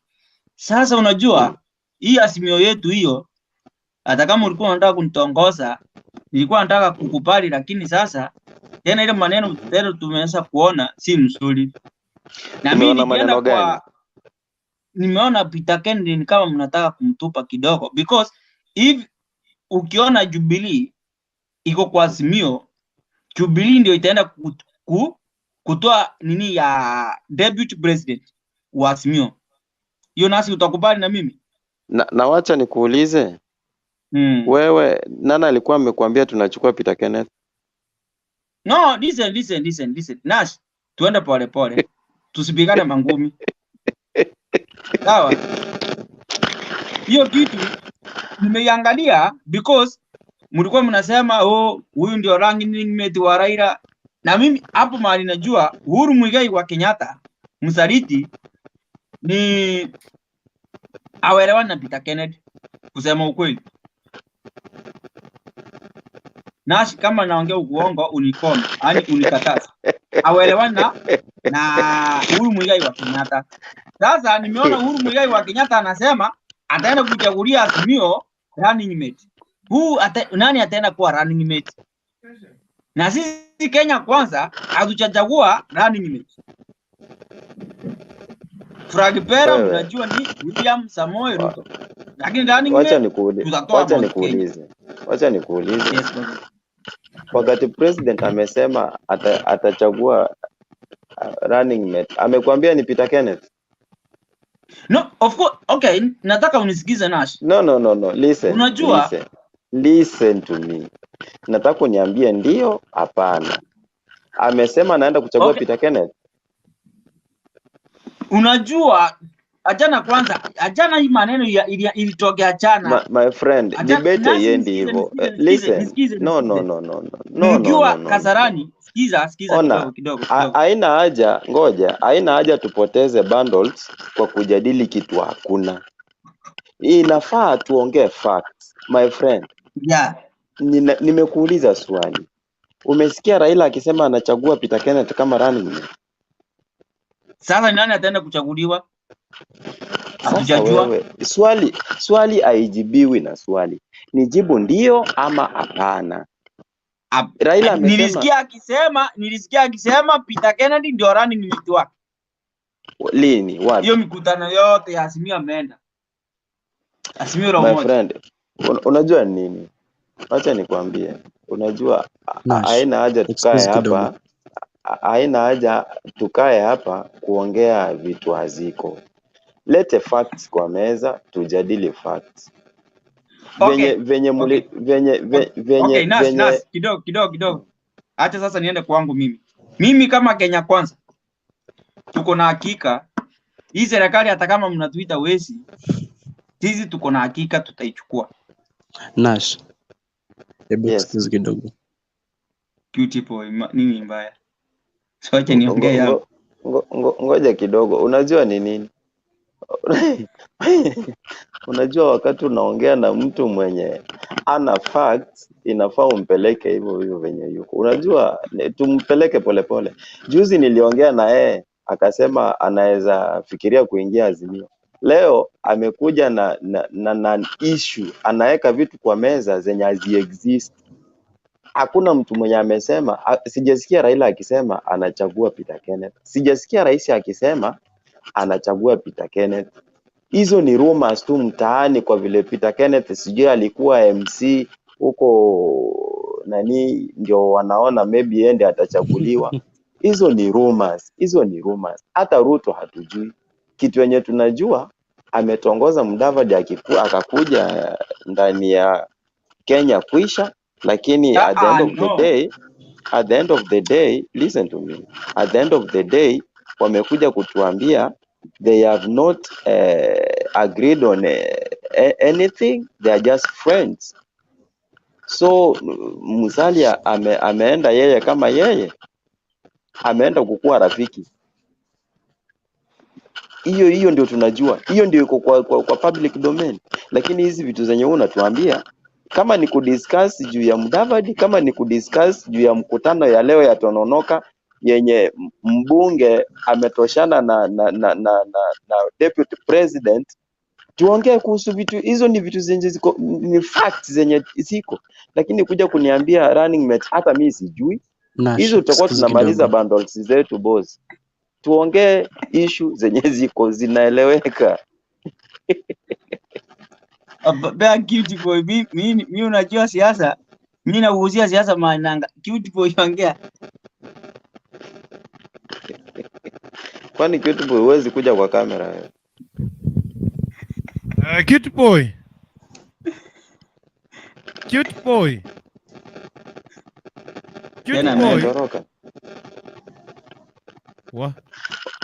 Okay, wacha niambie huyu kijana mdogo hapa. You know, it's like I'm your elder. Listen to me, Mr. Mokogoti. In fact, hata mimi ni Mokogoti kwetu. Kwa hivyo wewe ni kijana mdogo bwana. Usifate mtu, you know, kitu yenye nashukuru Ruto ni hasla. Ni hasla. Si hasla. Amekuja na narrative. Ni hasla. Ametoka mbali. Listen, my friend, I told you I want to address you. Ruto amekuja na narrative yenye inauza kwa vijana. You see? Mtu hawezi kukwambia yeye ni hustler na akona choppers bro. Wewe kutoka hapo kwanza, ukitaka hata kutoka hapo kwa nyumba, hata taxi, hata namba ya taxi hauna. Utapigia huyo jirani yako wa pikipiki ndio akubebe. Na mtoshana na mtu kama Ruto. Don't lie to yourself my friend. Wacha nikwambie huyu mtu hajawahi kukua hustler, na huyo mtu hatawahi kuwa hustler, na huyo mtu hatawahi badilisha maisha yako. Ask me why. If you want to listen to me very carefully. Wacha nikupeleke taratibu. Nikurudishe nyuma 2007. 2007 in fact hiyo ndio ilikuwa mara yangu ya kwanza kupiga kura. Niliwapigia yeye wakiwa na Raila Amolo Odinga. Niliwapigia kura. Ukapoteza. Listen, wakati mkubwa wako anaongea, kuwa na respect. nataka nikuambie ni kwa nini mimi siwezi mpigia Ruto kura, kwa sababu ninajua ana agenda ya kusaidia Mkenya wa kawaida. When I voted for them 2007, chenye kili happen, baadaye mambo yakasawazishwa yakawa vizuri, tukapata coalition government. Kibaki akaingia kwa mkataba na Raila, wakakuwa na coalition government. Now Raila alifaa ampatie kiti ya deputy prime minister, lakini due kwa love yenye Raila anakuanga nayo na Mudavadi akamuruka. Usaliti. Taratibu, mimi ndio naongea. Akamuruka Samuel Ruto akapatia Mudavadi. Now the bitterness, by the way, bitterness ya Ruto kwa Raila ilianzia hapo, unaona. Alafu akakuja yeye akampatia ministry ya aggregate. Kama I don't think kwamba ulikuwa mdogo kiasi hiyo uwezi elewa kitu familia. Nash kidogo. No, relax kidogo. Nataka unilete kwa vitu zenye siko kwa ground. Achana maneno ya ditch. Let me tell you that now. So acha nikuambie maneno. Unajua hizi ma story mingi mnatuchukua hivi. Let us talk ile vitu iko kwa ground. Nash nataka number 1. Mlikuwa Kajiado. Mlitoa gari ngapi kutoka Nairobi kwenda Kajiado? Mlikuwa Kitale. Mlitoa gari ngapi Kitale mkapeleka watu kwa mkutano? Let us talk the fact, ile vitu iko kwa ground sahi. Unajua maneno tunaongea ya nyuma, tunasahau hiyo maneno tuenda ya mbele baba. Sasa ndio maana mimi nasema mimi kwa Kenya kwanza, sikiliza brother. Nisikize. Ndugu yangu, ona kuna hata mwingine ameingia hapa, inafaa apate chance aongee. Atugombani. Nimekuambia I want to give you my reason yenye siwezi mvotia Ruto. So inafaa unielewe, unisikie. Ukishasikia hiyo reason yangu, nao utaniambia sio hivi ni hivi na hivi na hivi. Mimi sijakataa. Hivi wacha nikuulize swali. My brother, si uko Kisii? Si uko Kisii? Uko Kisii? Kukukuntu msaidie maandiko. Mimi si uko Kisii bwana. Hauko Kisii? Unajua nikijeka hivyo achana na mimi. Okay. Wacha nikuulize hivi. Si unajua Kisii? Okay. Wacha nikuulize. Najua. Let us take an example. Kuna mkutano yenye imeandaliwa kwa jamii ya Wakisii. Alafu hii mkutano tuseme iko Nyamache huko juu. Yeah, najua. Unataka kuniambia mtu atatoka Sameta na mguu aende mpaka Nyamache kwa mkutano? Wanaenda na magari. Mapasi. Exactly. Sasa wakati mtu ametoka Bungoma amekuja Kakamega na basi mkutano ya Azimio, is there any crime? Okay, kidogo. Hapo sasa umekuja sasa kwa topic. Sasa kama Kukukuntu sasa wewe umekuja maana nilikuwa nataka ukuje. Nash, come. Nash nataka nikuulize swali. Sasa moja. Naam. Sikiza. Hapa Kajiado ni wa Maasai alienda kuuzia Azimio La Umoja. Si ndio? Sasa hao watu wenye alitoa Nairobi kwa Azimio La Umoja. Kukukuntu. Yaki walai Nash. Nakupata. Let us meet next time. Walai nimeenda mimi kazi. Umeenda? But hapana sijatoroka, sikutoroka. Wewe unaelewa mche nakwambia. Sawa. Happy birthday. Thank you. Hapo ujaweka namba tungekupea hata 50 sasa wewe. Kwenda. Wacha niweke. Kidogo basi. Acha nikununie kidogo. Acha niandike. Okay, sawa. Ndio private chat. Nimeweka private. Okay. Nitakununulia mkate ya happy birthday Kukukuntu. Thank you very much my Mokogoti. Lakini sasa kitu nataka kuambia Nash. One thing kabla sijaenda kazi, kitu moja nataka nikuazie. Mimi kwa siasa niko kwa Ruto, hata kama itaungua ama itajukua, lakini tuhubiri amani. Sawa? Umeelewa? No. Mimi kuna kitu imevaa nimekuambia hivyo. Sawa? Tunahubiri tu amani. Unajua hii siasa itaisha, tena tutarudi hapo kwa Kukukuntu, tena nikwambie Nash, uliona vile nilikuwa nakwambia? Na wewe niambie Mokoko, uliona vile nilikuwa nakwambia? Sasa angalia, kimeenda, kimeumana, sisi hatupati kazi. Anyway, Nash, good night. Happy birthday, utapata mkate yako. Hivi Kwini, umekuja masaa mbaya naenda. So tupatane kesho baba. Ni venye unaniogopa, nishaingia. Hapana, Kukukuntu, hapana, Kukukuntu anajua kwa nini unaenda. Ameitwa kazi by the way. Ajaenda ameitwa kazi. Asante sana brother Mokogoti Okwini ameitwa kazi. Next on stage Emonyo AKB. Wana kiora ruko Emonyo ndo ruko AKB hata gaki yani. Hiyo Martina iko sawa na imeambatana hivyo. Karibu sana. Aya, thanks Mishanazi, nimekuona Dr. Oirele Philip. Nimewaona wote, nashukuru Mungu. Hiyo ndio kitu ya kwanza naweza sema. Nashukuru Mungu kwa sababu amenipa uhai. Mlikuwa mnaongea leo juu ya siasa ya Bungoma ama kivipi? Okay, happy birthday my friend. Zote mbili. Thank you very much. Happy birthday to me. I'm very much happy. Yes. Thank you. Haya. Kitu naweza sema hivi. Najua unajua kuna kitu inaitwa siasa ile nyingine tunaita, kuna wale wanapiga siasa mbaya. Yes.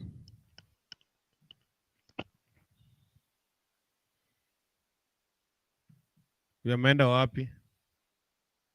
Emonyo. Wow, Emonyo? Emonyo? AKB? Emonyo asoire chumbi. Emonyo panaamka. You were saying something here very crucial. Emonyo, come back please. Emonyo, nini nilikupata na wewe? Okay. Tunaweza endelea sisi na shiti tukingoja Emonyo arudi. Okay. Now, kwa upande wa Western, upande wa Western mi nishaongea hapo mwanzo nikawaambia kwamba Mudavadi alifanya blanda yenye inamcost na itamcost mpaka kwa chama chake. It seems now to me, it seems wakati Mudavadi ameenda kwa ile mkutano ya chama chake, it's like hakukuwa amekalisha wabunge wake chini na akawaambia 1 2 3. Hakukuwa ameenda akakalisha viongozi wa Western akawaambia 1 2 3, inafaa ninaenda huku na naenda kwa sababu hii na hii na hii na hii. Hiyo ndio maana unaona imeanza kutoa results za watu kutoka kwa chama chake mmoja baada ya mwingine, mmoja baada ya mwingine. Now unaona Eugene ni kama anatekea advantage. Na Eugene unajua anakuja lakini ako behind the curtain. Kwa sababu Eugene, remember, alikuwa na chama kinaitwa New Ford Kenya. Now it's like amekaa chini akapiga hesabu akaona akikuja na chama ingine watu watamuuliza ile chama ilienda wapi. Ameona wacha asimamishe hawa jamaa wawili, lakini yeye ndio yuko hapo nyuma. Na unasikia kitu yenye wanahubiri wanasema kwamba wao saa hii hawana shida, wataunga mtu. Lakini after 5 years wako huko mbele. Now mimi naona hawa wameona nafasi yenye imeachwa na ANC na Ford Kenya na wanaitumia vizuri sana. Ni kama venye mko kwa pitch mnacheza bola, alafu kuna mchezaji ambaye ako na mbio na ameoverlap na mpira iko mbele. mnahesabu bao tu, nothing else. So Western mimi naona, ndio maana unaona hata Raila amerealize hiyo kitu sasa. Asumbuki kwenda huko kufanya siasa. Ameachia wale ndio wanagaragaza ANC huko na Ford Kenya. Anaona huku iko locked, hana shida ya kwenda huko sana. Saa hii kitu yenye mzee anashughulika ni Mount Kenya hizo. Hata hapa Coast sioni pia kuna shida. Coast bado sioni kama kuna shida. So ni Azimio all the way. Azimio all the way. Yeah. Daktari.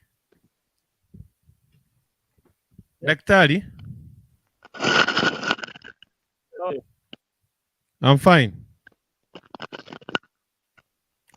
Unanigeti? Pia.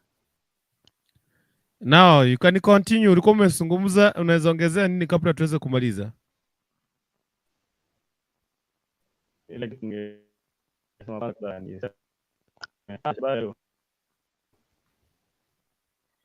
ongeza sauti kidogo. Nice. Yes. Ashi. Na atukupati kabisa. Network yake ni mbaya. Network ndio mbaya.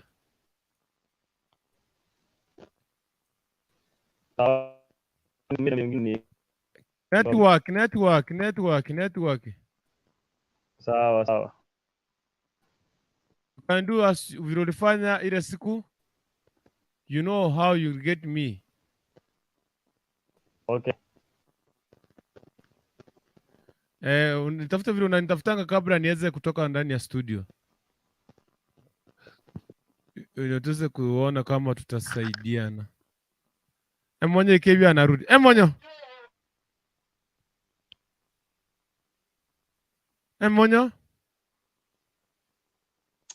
Leo bwana, network inanisumbua. Yes. Karibu sana. Leo network inanisumbua bwana. Inanisumbua. Ni vile hata stima bwana, hii ya Bakazi pipeline hakuna stima, kila mahali kumeenda bwana. Mkae giza, kaeni giza.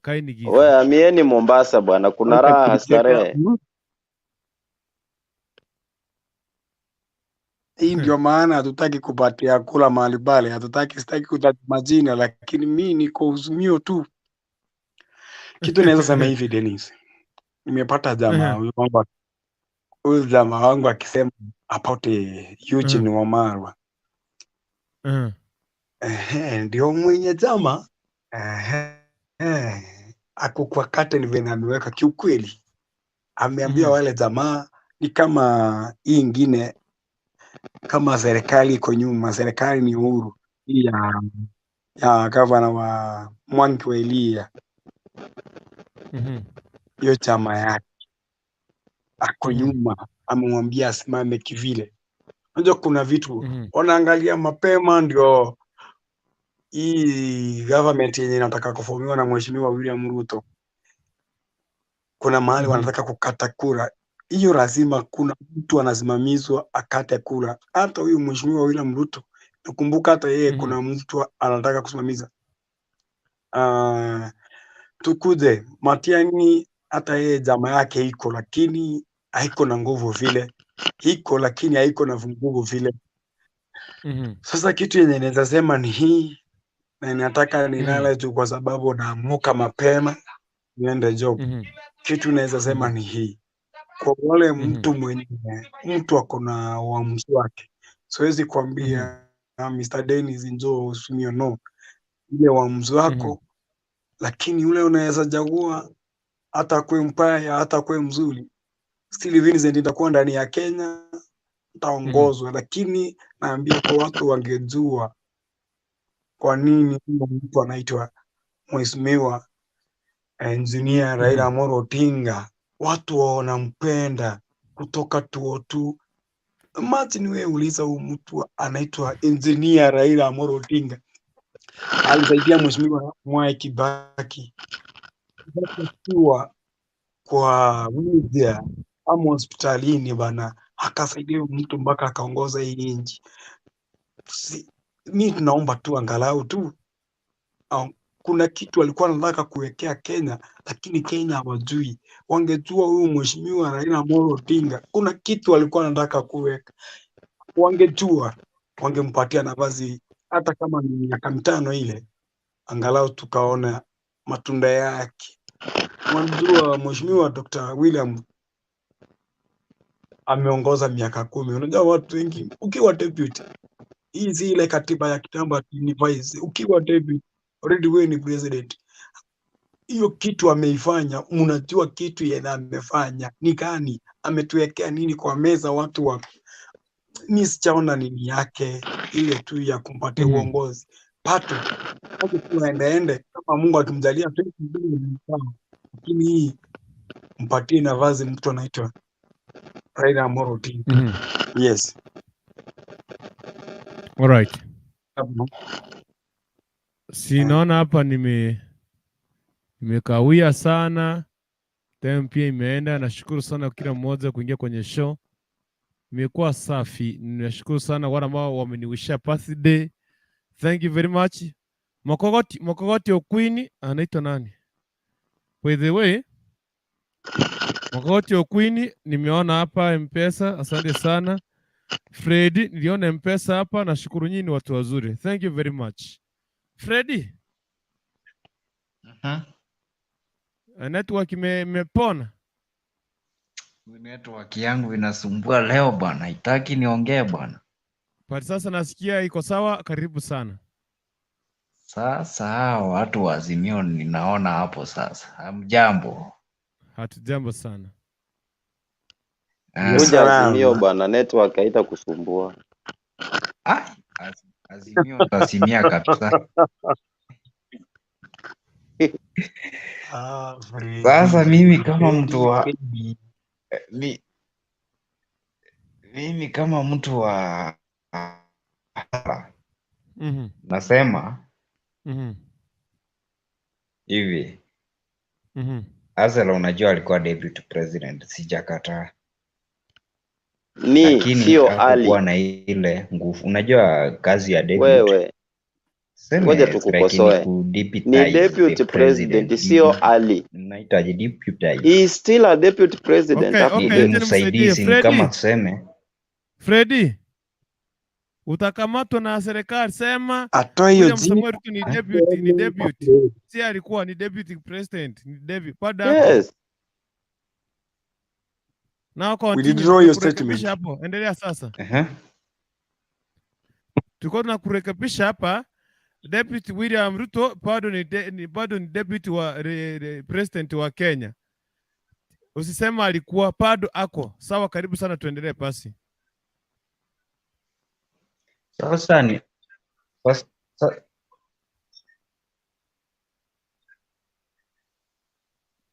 Freddy ako sijakataa. Sasa for example tuseme kama governor, si ako na deputy wake.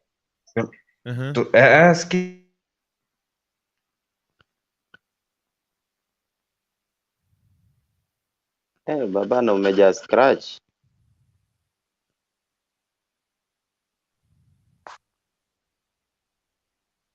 Freddy. Ai. Kuja Azimio bana. Hata kama mimi inanisumbua, lakini wewe ni sana. Watu wa Kenya kwisha. Si Kenya kwanza hawa. Hata bundles kwisha. Nadhani walete Freddy, mchongo atawapiga. Freddy. Network inanisumbua bana. Yeye anasema bundles kama inakusumbua wewe bana. Hiyo ni Kenya kwisha. Kama inakusumbua hivi Mr. Freddy. Sasa nilikuwa nasema ni kama inakusumbua. Tumpe nafasi ongea kwanza, network ni shida. Yes, Freddy, tuendelee.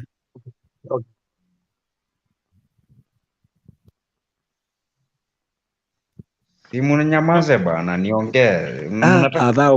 Nyinyi nyamaza bwana, nyinyi watu wa Azimio mko na mdomo sana. Sawa baba, tumenyamaza.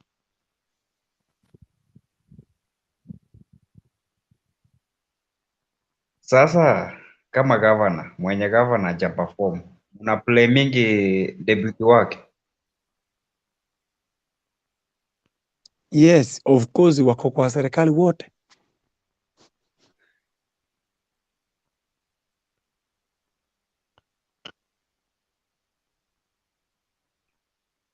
Haya.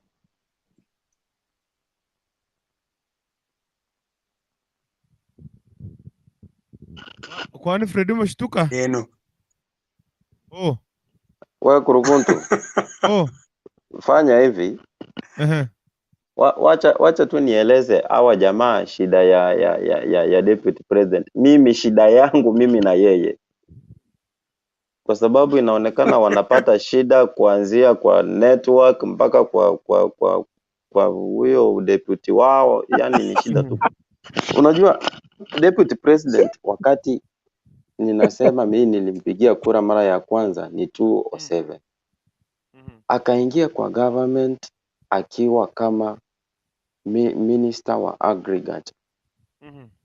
Kuna kitu chenye huyu mtu alifanya na hii kitu huwa haiongelewi. Huyu mtu during his time ndio mbolea imenunuliwa kwa bei ya chini. I thank him for that. But there is one thing that happened yenye ina haunt wakulima wa Kenya mpaka sasa hivi. You know, mbolea yenye ilipatianwa ilienda ikaua rotuba, especially yenye tulikuwa tunategemea Rift Valley kama kikapu cha Kenya cha sisi kupata chakula. As we speak now, watu wa Rift Valley wana struggle sana na ukulima wa mahindi. Due ya hizo vitu zenye ziliwekwa kwa ardhi zikaharibu ardhi mpaka saa hii. The same deputy president amekuja kwa government ya Jubilee, amekuwa deputy president. The only thing anaweza enda kuambia watu wake ni waachane kulima na mahindi waanze kulima avocado. I don't know whether uko na hiyo information. Now, huyu ni mtu mwenye alicause problem hiyo. Alafu leo hii anakuja kuambia wakulima wenye wanalisha taifa la Kenya. Anawaambia waachane kulima mahindi waanze kulima avocado. I don't know whether tutaanza kupika sima ya avocado hapa Kenya. Hiyo ni swali yenye nafaa tujiulize. Na kitu ingine, huyu jamaa amekuwa deputy president. Wakati Azimio imeenda Eldoret, kuna mzee mmoja alisimama akaongea kitu sensitive sana yenye sidhani kama watu wanaichukulia maanani. Ule mzee alisema wakulima wa Rift Valley sasa hivi wamebaki wana struggle, hiyo mahindi kidogo yenye wanapata wanapeleka kwa cereal board. Lakini kuna kamchezo kanafanywa pale cereal board. Unaenda unakaa hapo na mahindi yako like 2 weeks haupati chance. Baadaye watu wanakuja na kuambia hii mahindi yako imeharibika, toa kwa line. Wewe unatoa mahindi yako unapeleka kwa uwanja uanike uanze kuuza kwa gorogoro. Kuna watu tena wanakuja wanachukua hiyo mahindi kwa bei ya chini, wanarudisha huko pale mmefukuzwa kwa cereal board, wanaenda kuuza huko. You see? Na hiyo line ikifuatiliwa unaona jamaa mkono wake iko. Now, sasa kama huyu ni mtu mwenye anafanyia watu wake, imagine hiyo si Kenya. Hiyo anafanyia watu wake pale anatoka, anawafanyia hiyo. Tukimpatia Kenya nzima je, tutakuwaje? The government imeallocate pesa, imempatia aende kuchimba damu zisaidie watu wake. What did he do? Hiyo pesa imepotea tu. Alafu yeye ndio mtu wa kwanza kukuja kwa media kusema it is only 9 billion. As if hiyo 9 billion ni shilingi 9. Hata Kukukuntu sijui umetumiwa hapo ngapi, naona una cheki tu. Mtu anakuja kukuambia eti yenye imepotea it's only 9 billion. Like hiyo billion, do you even listen to that sound yenye natoka kwa hiyo billion? So huyu Sasa ni mtu nyinyi mwenye ni mambo ya huyo, damu kila no siku my mtaongea. friend, listen. Sasa ndio umekuja, network imekufavor. Relax, sikiliza kwanza. Ninapatia reason yangu yenye siwezi potia huyu mtu. Huyu ni mtu mwenye amekuwa kwa government tangia 19, sikiliza, amekuwa Moi alimnacha 1992. Moi amekufa, ameenda kaburini, hataki kuonana na huyu mtu. Question, why? There must be something. Wameshikana na Ulisikia wapi? Raila. Wameshikana na Ulisikia Raila. wapi? My friend, usiukue mvumilivu. Tulia. Network tena itaanza kukusumbua misbehave. Raila tena amekuja akamshika mkono. Baadaye wamekosana na Raila. Why? There must be something. Hiyo mbali. 2013 wameshikana na Uhuru. Wanavaa nguo za kufanana, viatu za kufanana, tai za kufanana. Saa hii Uhuru hamtaki. Why? Huyu mtu ni kama ako na shida bwana. Si bure. Huyu mtu lazima kuna kitu anafanya chenye akifurahishi watu na anajiweka anajipaint kala ya kanisa, anajiwanga kutoa verses za Bible, lakini huko nyuma ni umbwa mwitu amejivalia ngozi ya kondoo. My friend, we don't want looters in this country. Tunataka mtu mwenye ako na utu wa kulinda mali za Wakenya, sio kupora mali za Wakenya. If I may ask you, wewe mwenye unafanya kelele hapo, Jubilee government wakati iliingia kwa uongozi ni ahadi ngapi ilipatia Wakenya? If you can Lakini count. si imefanya. Imefanya nini na nini? Imefanya nini na nini? Si hata ndio imefanya wewe uko na stima. I think hii hapo nyuma uko na stima. Okay, Kuna sasa wacha basi, kama ni story ya stima, stima Kurukuntu, imewekwa, hebu barabara nyamazisha huo mtu. It Why? seems ako nyuma sana. Hebu Kurukuntu kuwa shahidi wangu. 2013, and remember Uhuru aliplay safe sana. Mtu mwenye alikuwa anapatiana hizi ahadi ni none other than the deputy president. Alisimama akasema in 6 months viwanja za mipira zitakuwa zimeisha. In 100 days kutakuwa sijui na nini. In sijui another sijui what kutakuwa na nini. Believe you me, as we speak now, as we speak now, the promise yenye imekuwa fulfilled peke yake ni ya stima. Ask me why. Promise ya stima imekuwa fulfilled because the deputy president himself ni beneficiary. Unaona hizi posts mpya zenye zinatoka hizi, wacha zile za kitambo, hizi zile za miti, hizi mpya, hiyo ni kampuni ya Ruto. That's why hiyo imekuwa fulfilled, kwa sababu anajua kwamba kampuni yake inaenda kupata pesa. Ndio maana wameforce stima ingie, hata wewe kwenu unajua iko. That's why my friend, viwanja ziko wapi? Maji iko wapi? Me where I stay here in Likoni, huyu deputy president, let me finish this. Huyo deputy president alikuja na ile gari ya kuchimba kisima, akakuja akachimba akajenga ile nini ya maji. Believe you me, it's 2 years now, ile sehemu yenye ilichimbwa mpaka sasa hivi hakuna tone la maji hapo mpaka waleo venye tunaongea hivyo Likoni. If you have a friend call, atakwambia hakuna promise yoyote huyo yenye ni imekuwa uliza fulfilled. Joe. Okay. Uliza Joe, Eti sio niulize deputy, Joe? huyo ni Joe mnauliza. Which Joe? Joe ndio alikuwa amenipromise maji. Joe. Okay. Fred. All right. Fred, I think you need to do more research. Yeah. Shikilia hapo. Kuna more research inafanya hapo. Caleb Shumari. Cute boy. Mambo vipi? Yes. Niko poa. Karibu sana, nafasi ni yako. Nafasi ni yako, karibu. Asante sana.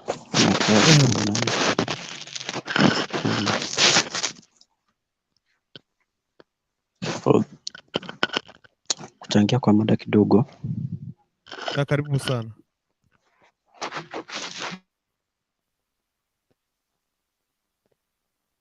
Asante. Sometimes when akijaribu kuargue anajaribu substantiate some of the information anapeana, si kusema tu bila kutoa na proof. Because seems like anapeana information yenye sasa akiuliza substantiate, he is not able to substantiate. When you are saying that the deputy president anaproduce the polls, doesn't make up any system.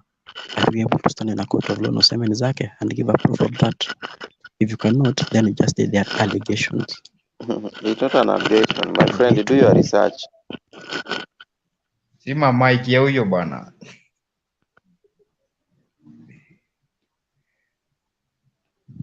So what I was trying to tell Nashni, sometimes we raise an accusation. Sometimes you need accurate information before you fill the public with lies. Because you can't say that the deputy president produces some of the polls. Yet, you are not able to say, this is the company, it's located in this place, and then it produces this amount of polls per day.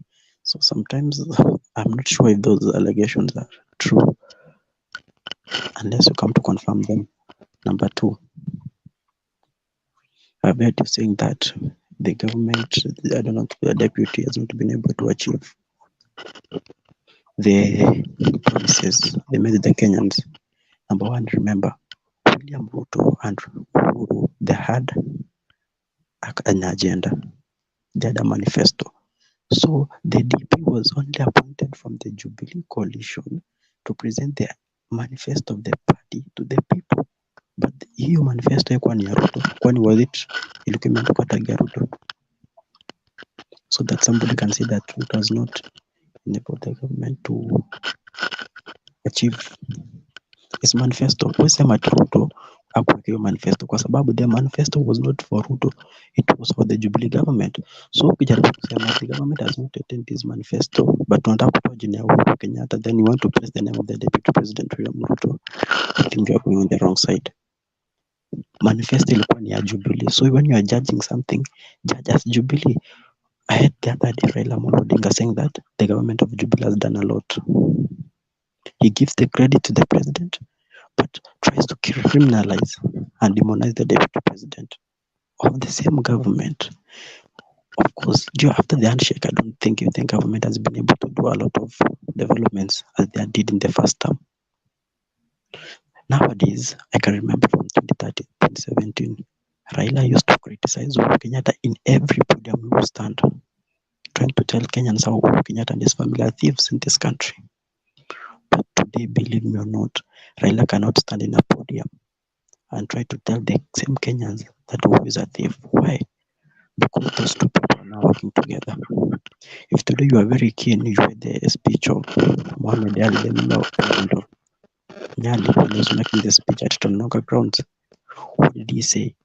In 2017, Raila used to call Uhuru a drunkard, Mulevi. Uhuru used to call Raila a muganga. They were never in good terms. But today, what are we witnessing?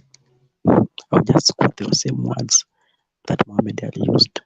A drunkard na muganga, Mulevi na muganga wako kwa kitanda moja. Do you think that Raila supporting Uhuru was there for the sake of peace in this country? Those two have their hidden agenda. That's why Raila has not been able to criticize Uhuru and his government as he did before. Because he knows if he does that, then he'll miss his steps. And President Uhuru trying to fight the Deputy President William Ruto. It's not that the Deputy President William Ruto has not been able to deliver his services as the deputy. It's because the president wants to be still in power even after the 2022 elections, which are this year. That's why I remember there's a time, Nash, just give me time I finish, and I will try to give you facts, and if you follow them keenly, you will see that there is a cooking agenda which is yet to be revealed to the Kenyans. Only a very powerful person is very keen will be able to see that. If you see, there is a time Atwell was saying that Uhuru is too young to retire. Do you think that when the president held a meeting of the Jubilee MPs at State House, yes, Friday, do you think that that meeting was for nothing? Do you think that the Jubilee members endorsing the president ceremoniously as the Jubilee party leader, even after the 2022 general elections, were they still doing that? There is a hidden agenda. Uhuru is trying to use what Moi did. Moi, even after retiring from the presidency, still remained as the party leader of KANU. So Uhuru wanted to oust William Ruto from the Jubilee party. But I think his plan failed terribly. That's why you could see Uhuru started replacing the allies of the deputy president William Ruto and Jubilee party with his allies. Look at Mrathe, Tuju. Those people are supporting the president. That's why the president was trying to eliminate Ruto allies from the party so that he could remain with his loyal allies, because he had a hidden agenda. The president wanted to use Jubilee as an auctioning option to Raila Amolo Odinga, because he knows that with Raila he could easily manipulate him, that he could manipulate the deputy president William Ruto, because he knows William Ruto is somebody who's very focused, somebody who's a mobilizer, knows what he wants. That's why if you see these people trying to fight William Ruto, if Uhuru had an issue with William Ruto, why didn't he drop him in 2017 as a deputy? Why did he pick him, win the elections, and then start fighting him? It was genuine with the Kenyans. Furthermore, what is taking the president so long to come out to the public and say what the deputy president William Ruto did? Mbona anaogopa? Mbona anashinda kijificha? If he's somebody who is bold enough, why can't he come out and say, by the way, mimi na huyu jamaa tulikosania hapa na hapa? Mbona upite kichini? Mbona hataki kuongea? Number two, I had some people saying that the deputy president doesn't respect the president. All the allies of the deputy president don't respect the president.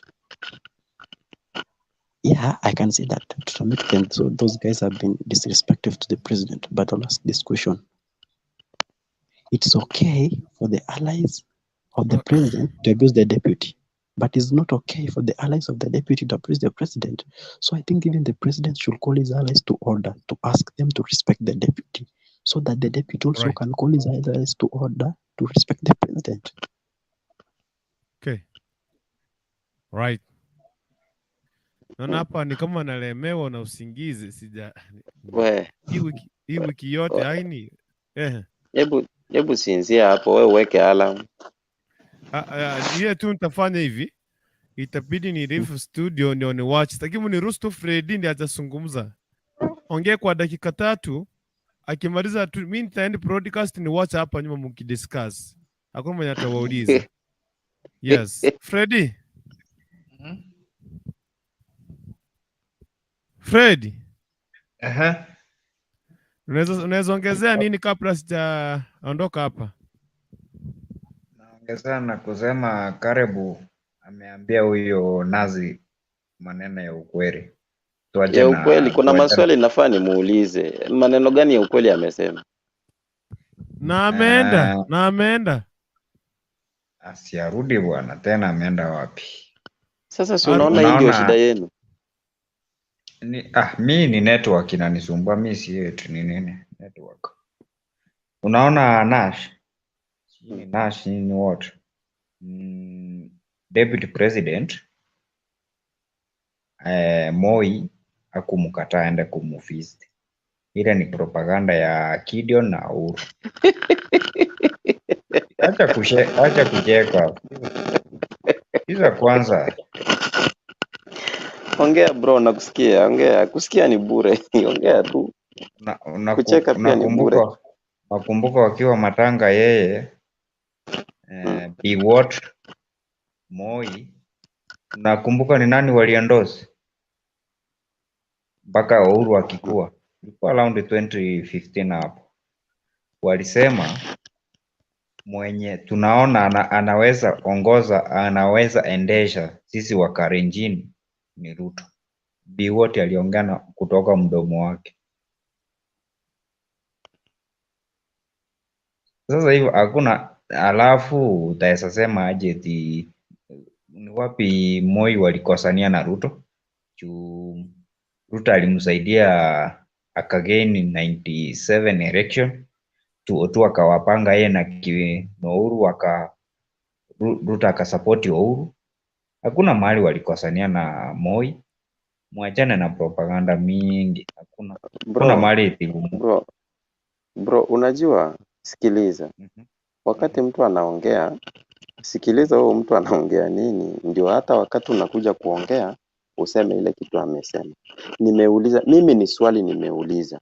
Nikasema hivi, Moi alinacha deputy president akamleta kwa siasa. Moi amekufa bila kuonana na deputy president. Why? Ilikuwa ni question. Sijasema walikosana. Nikasema hivi, Ruto walifanya kazi na Raila wakaachana. Why? Ni swali nimeuliza. Nikasema hivi, deputy president wameshikana na Uhuru Muigai Kenyatta, wamefanya kazi, wanavaa nguo sawa, lakini saa hii Uhuru hamtaki. Why? There must be something. Hii something ndio nauliza ni kwa nini? Kwani wewe utakuwa unafanya kazi na hao watu wote mwishowe wanakukataa? Ni kama example, wewe uko hapo kwenu unaoa msichana, unakuja unakaa na yeye miaka miwili, huyu msichana anatoka. Unaoa mwingine, sasa shida itakuwa ni wasichana. Shida itakuwa ni wewe sasa. My brother, wacha tusite. Huyu jamaa nimemsikia akiongea vizuri. Anasema sijui nisiongee vitu zenye siwezi substitute. Wacha nikuulize. Yeye hizi zenye ametuambia kwamba rais ako na hidden agenda sijui nini. Yeye ametoa wapi hiyo? Ako na ukweli gani juu ya hiyo? Ama ametoa proof gani ndio tuone yeye alikuwa anasema ukweli, mimi nadanganya? Naona na mimi ninaweza kupatia information kidogo tu. Namalizia information kidogo tu. Juzi kwa mkia jana, Rafael Tuju alikuwa Inoro FM, Inoro TV I think, yeah. Akasema there was a plan kwamba Uhuru Muigai Kenyatta akuwe impeached na Ruto. Na Ruto alikuwa ameapproach Raila waungane na yeye, wabunge wa ODM na wabunge wenye wangekuwa kwa mlengo wanaegemea upande wake wa impeach. Na hii story remember ilikuwa imesemwa mwanzo na Murathe. Murathe alikuwa amekuja na hii story kwamba kama mnafikiria mtapanga mipango yenu mkuje kuimpeach president, you will be in for a shock. Now my friend, hivi mnataka mnataka Uhuru aitishe battalion akuja ashike Ruto ndio mjue kwamba Ruto si mtu anafaa? Ama mnataka nini? Rais mwenyewe ako kwa record anasema ile miaka ya kwanza mitano na hii miaka ya saa hii, hii miaka ya saa hii amefanya kazi peacefully, tangia 2018 mpaka saa hii than venye alifanya 2013 to 2017. Rais mwenyewe ako kwa record anasema hivyo. So mimi na wewe ni nani tupingane na hiyo kauli? Wewe kati ya wewe na president, nani anajua deputy president kuliko mwingine? So when the president cries out, there must be something wrong, my friend. Amefanya kazi busy.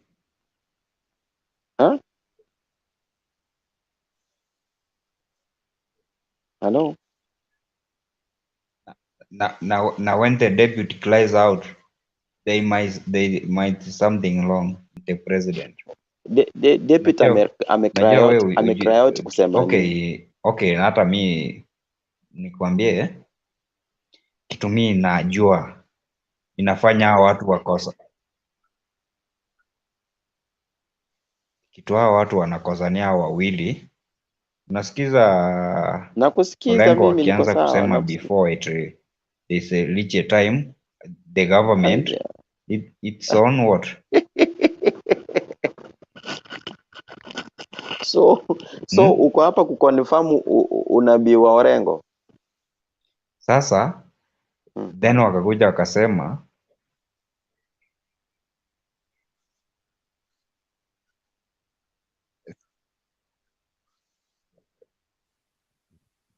sikiza, si eti kuconfirm, wakakuja akasema Otuoli akakuja akasema Uhuru ni mdogo, afai kuretire, anafaa then arudi kwa government. Eti anaretire anaenda wapi?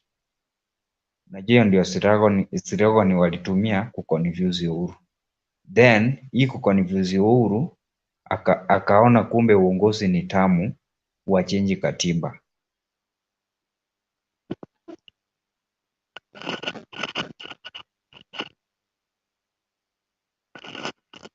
Unajua mimi sielewi point zako bro.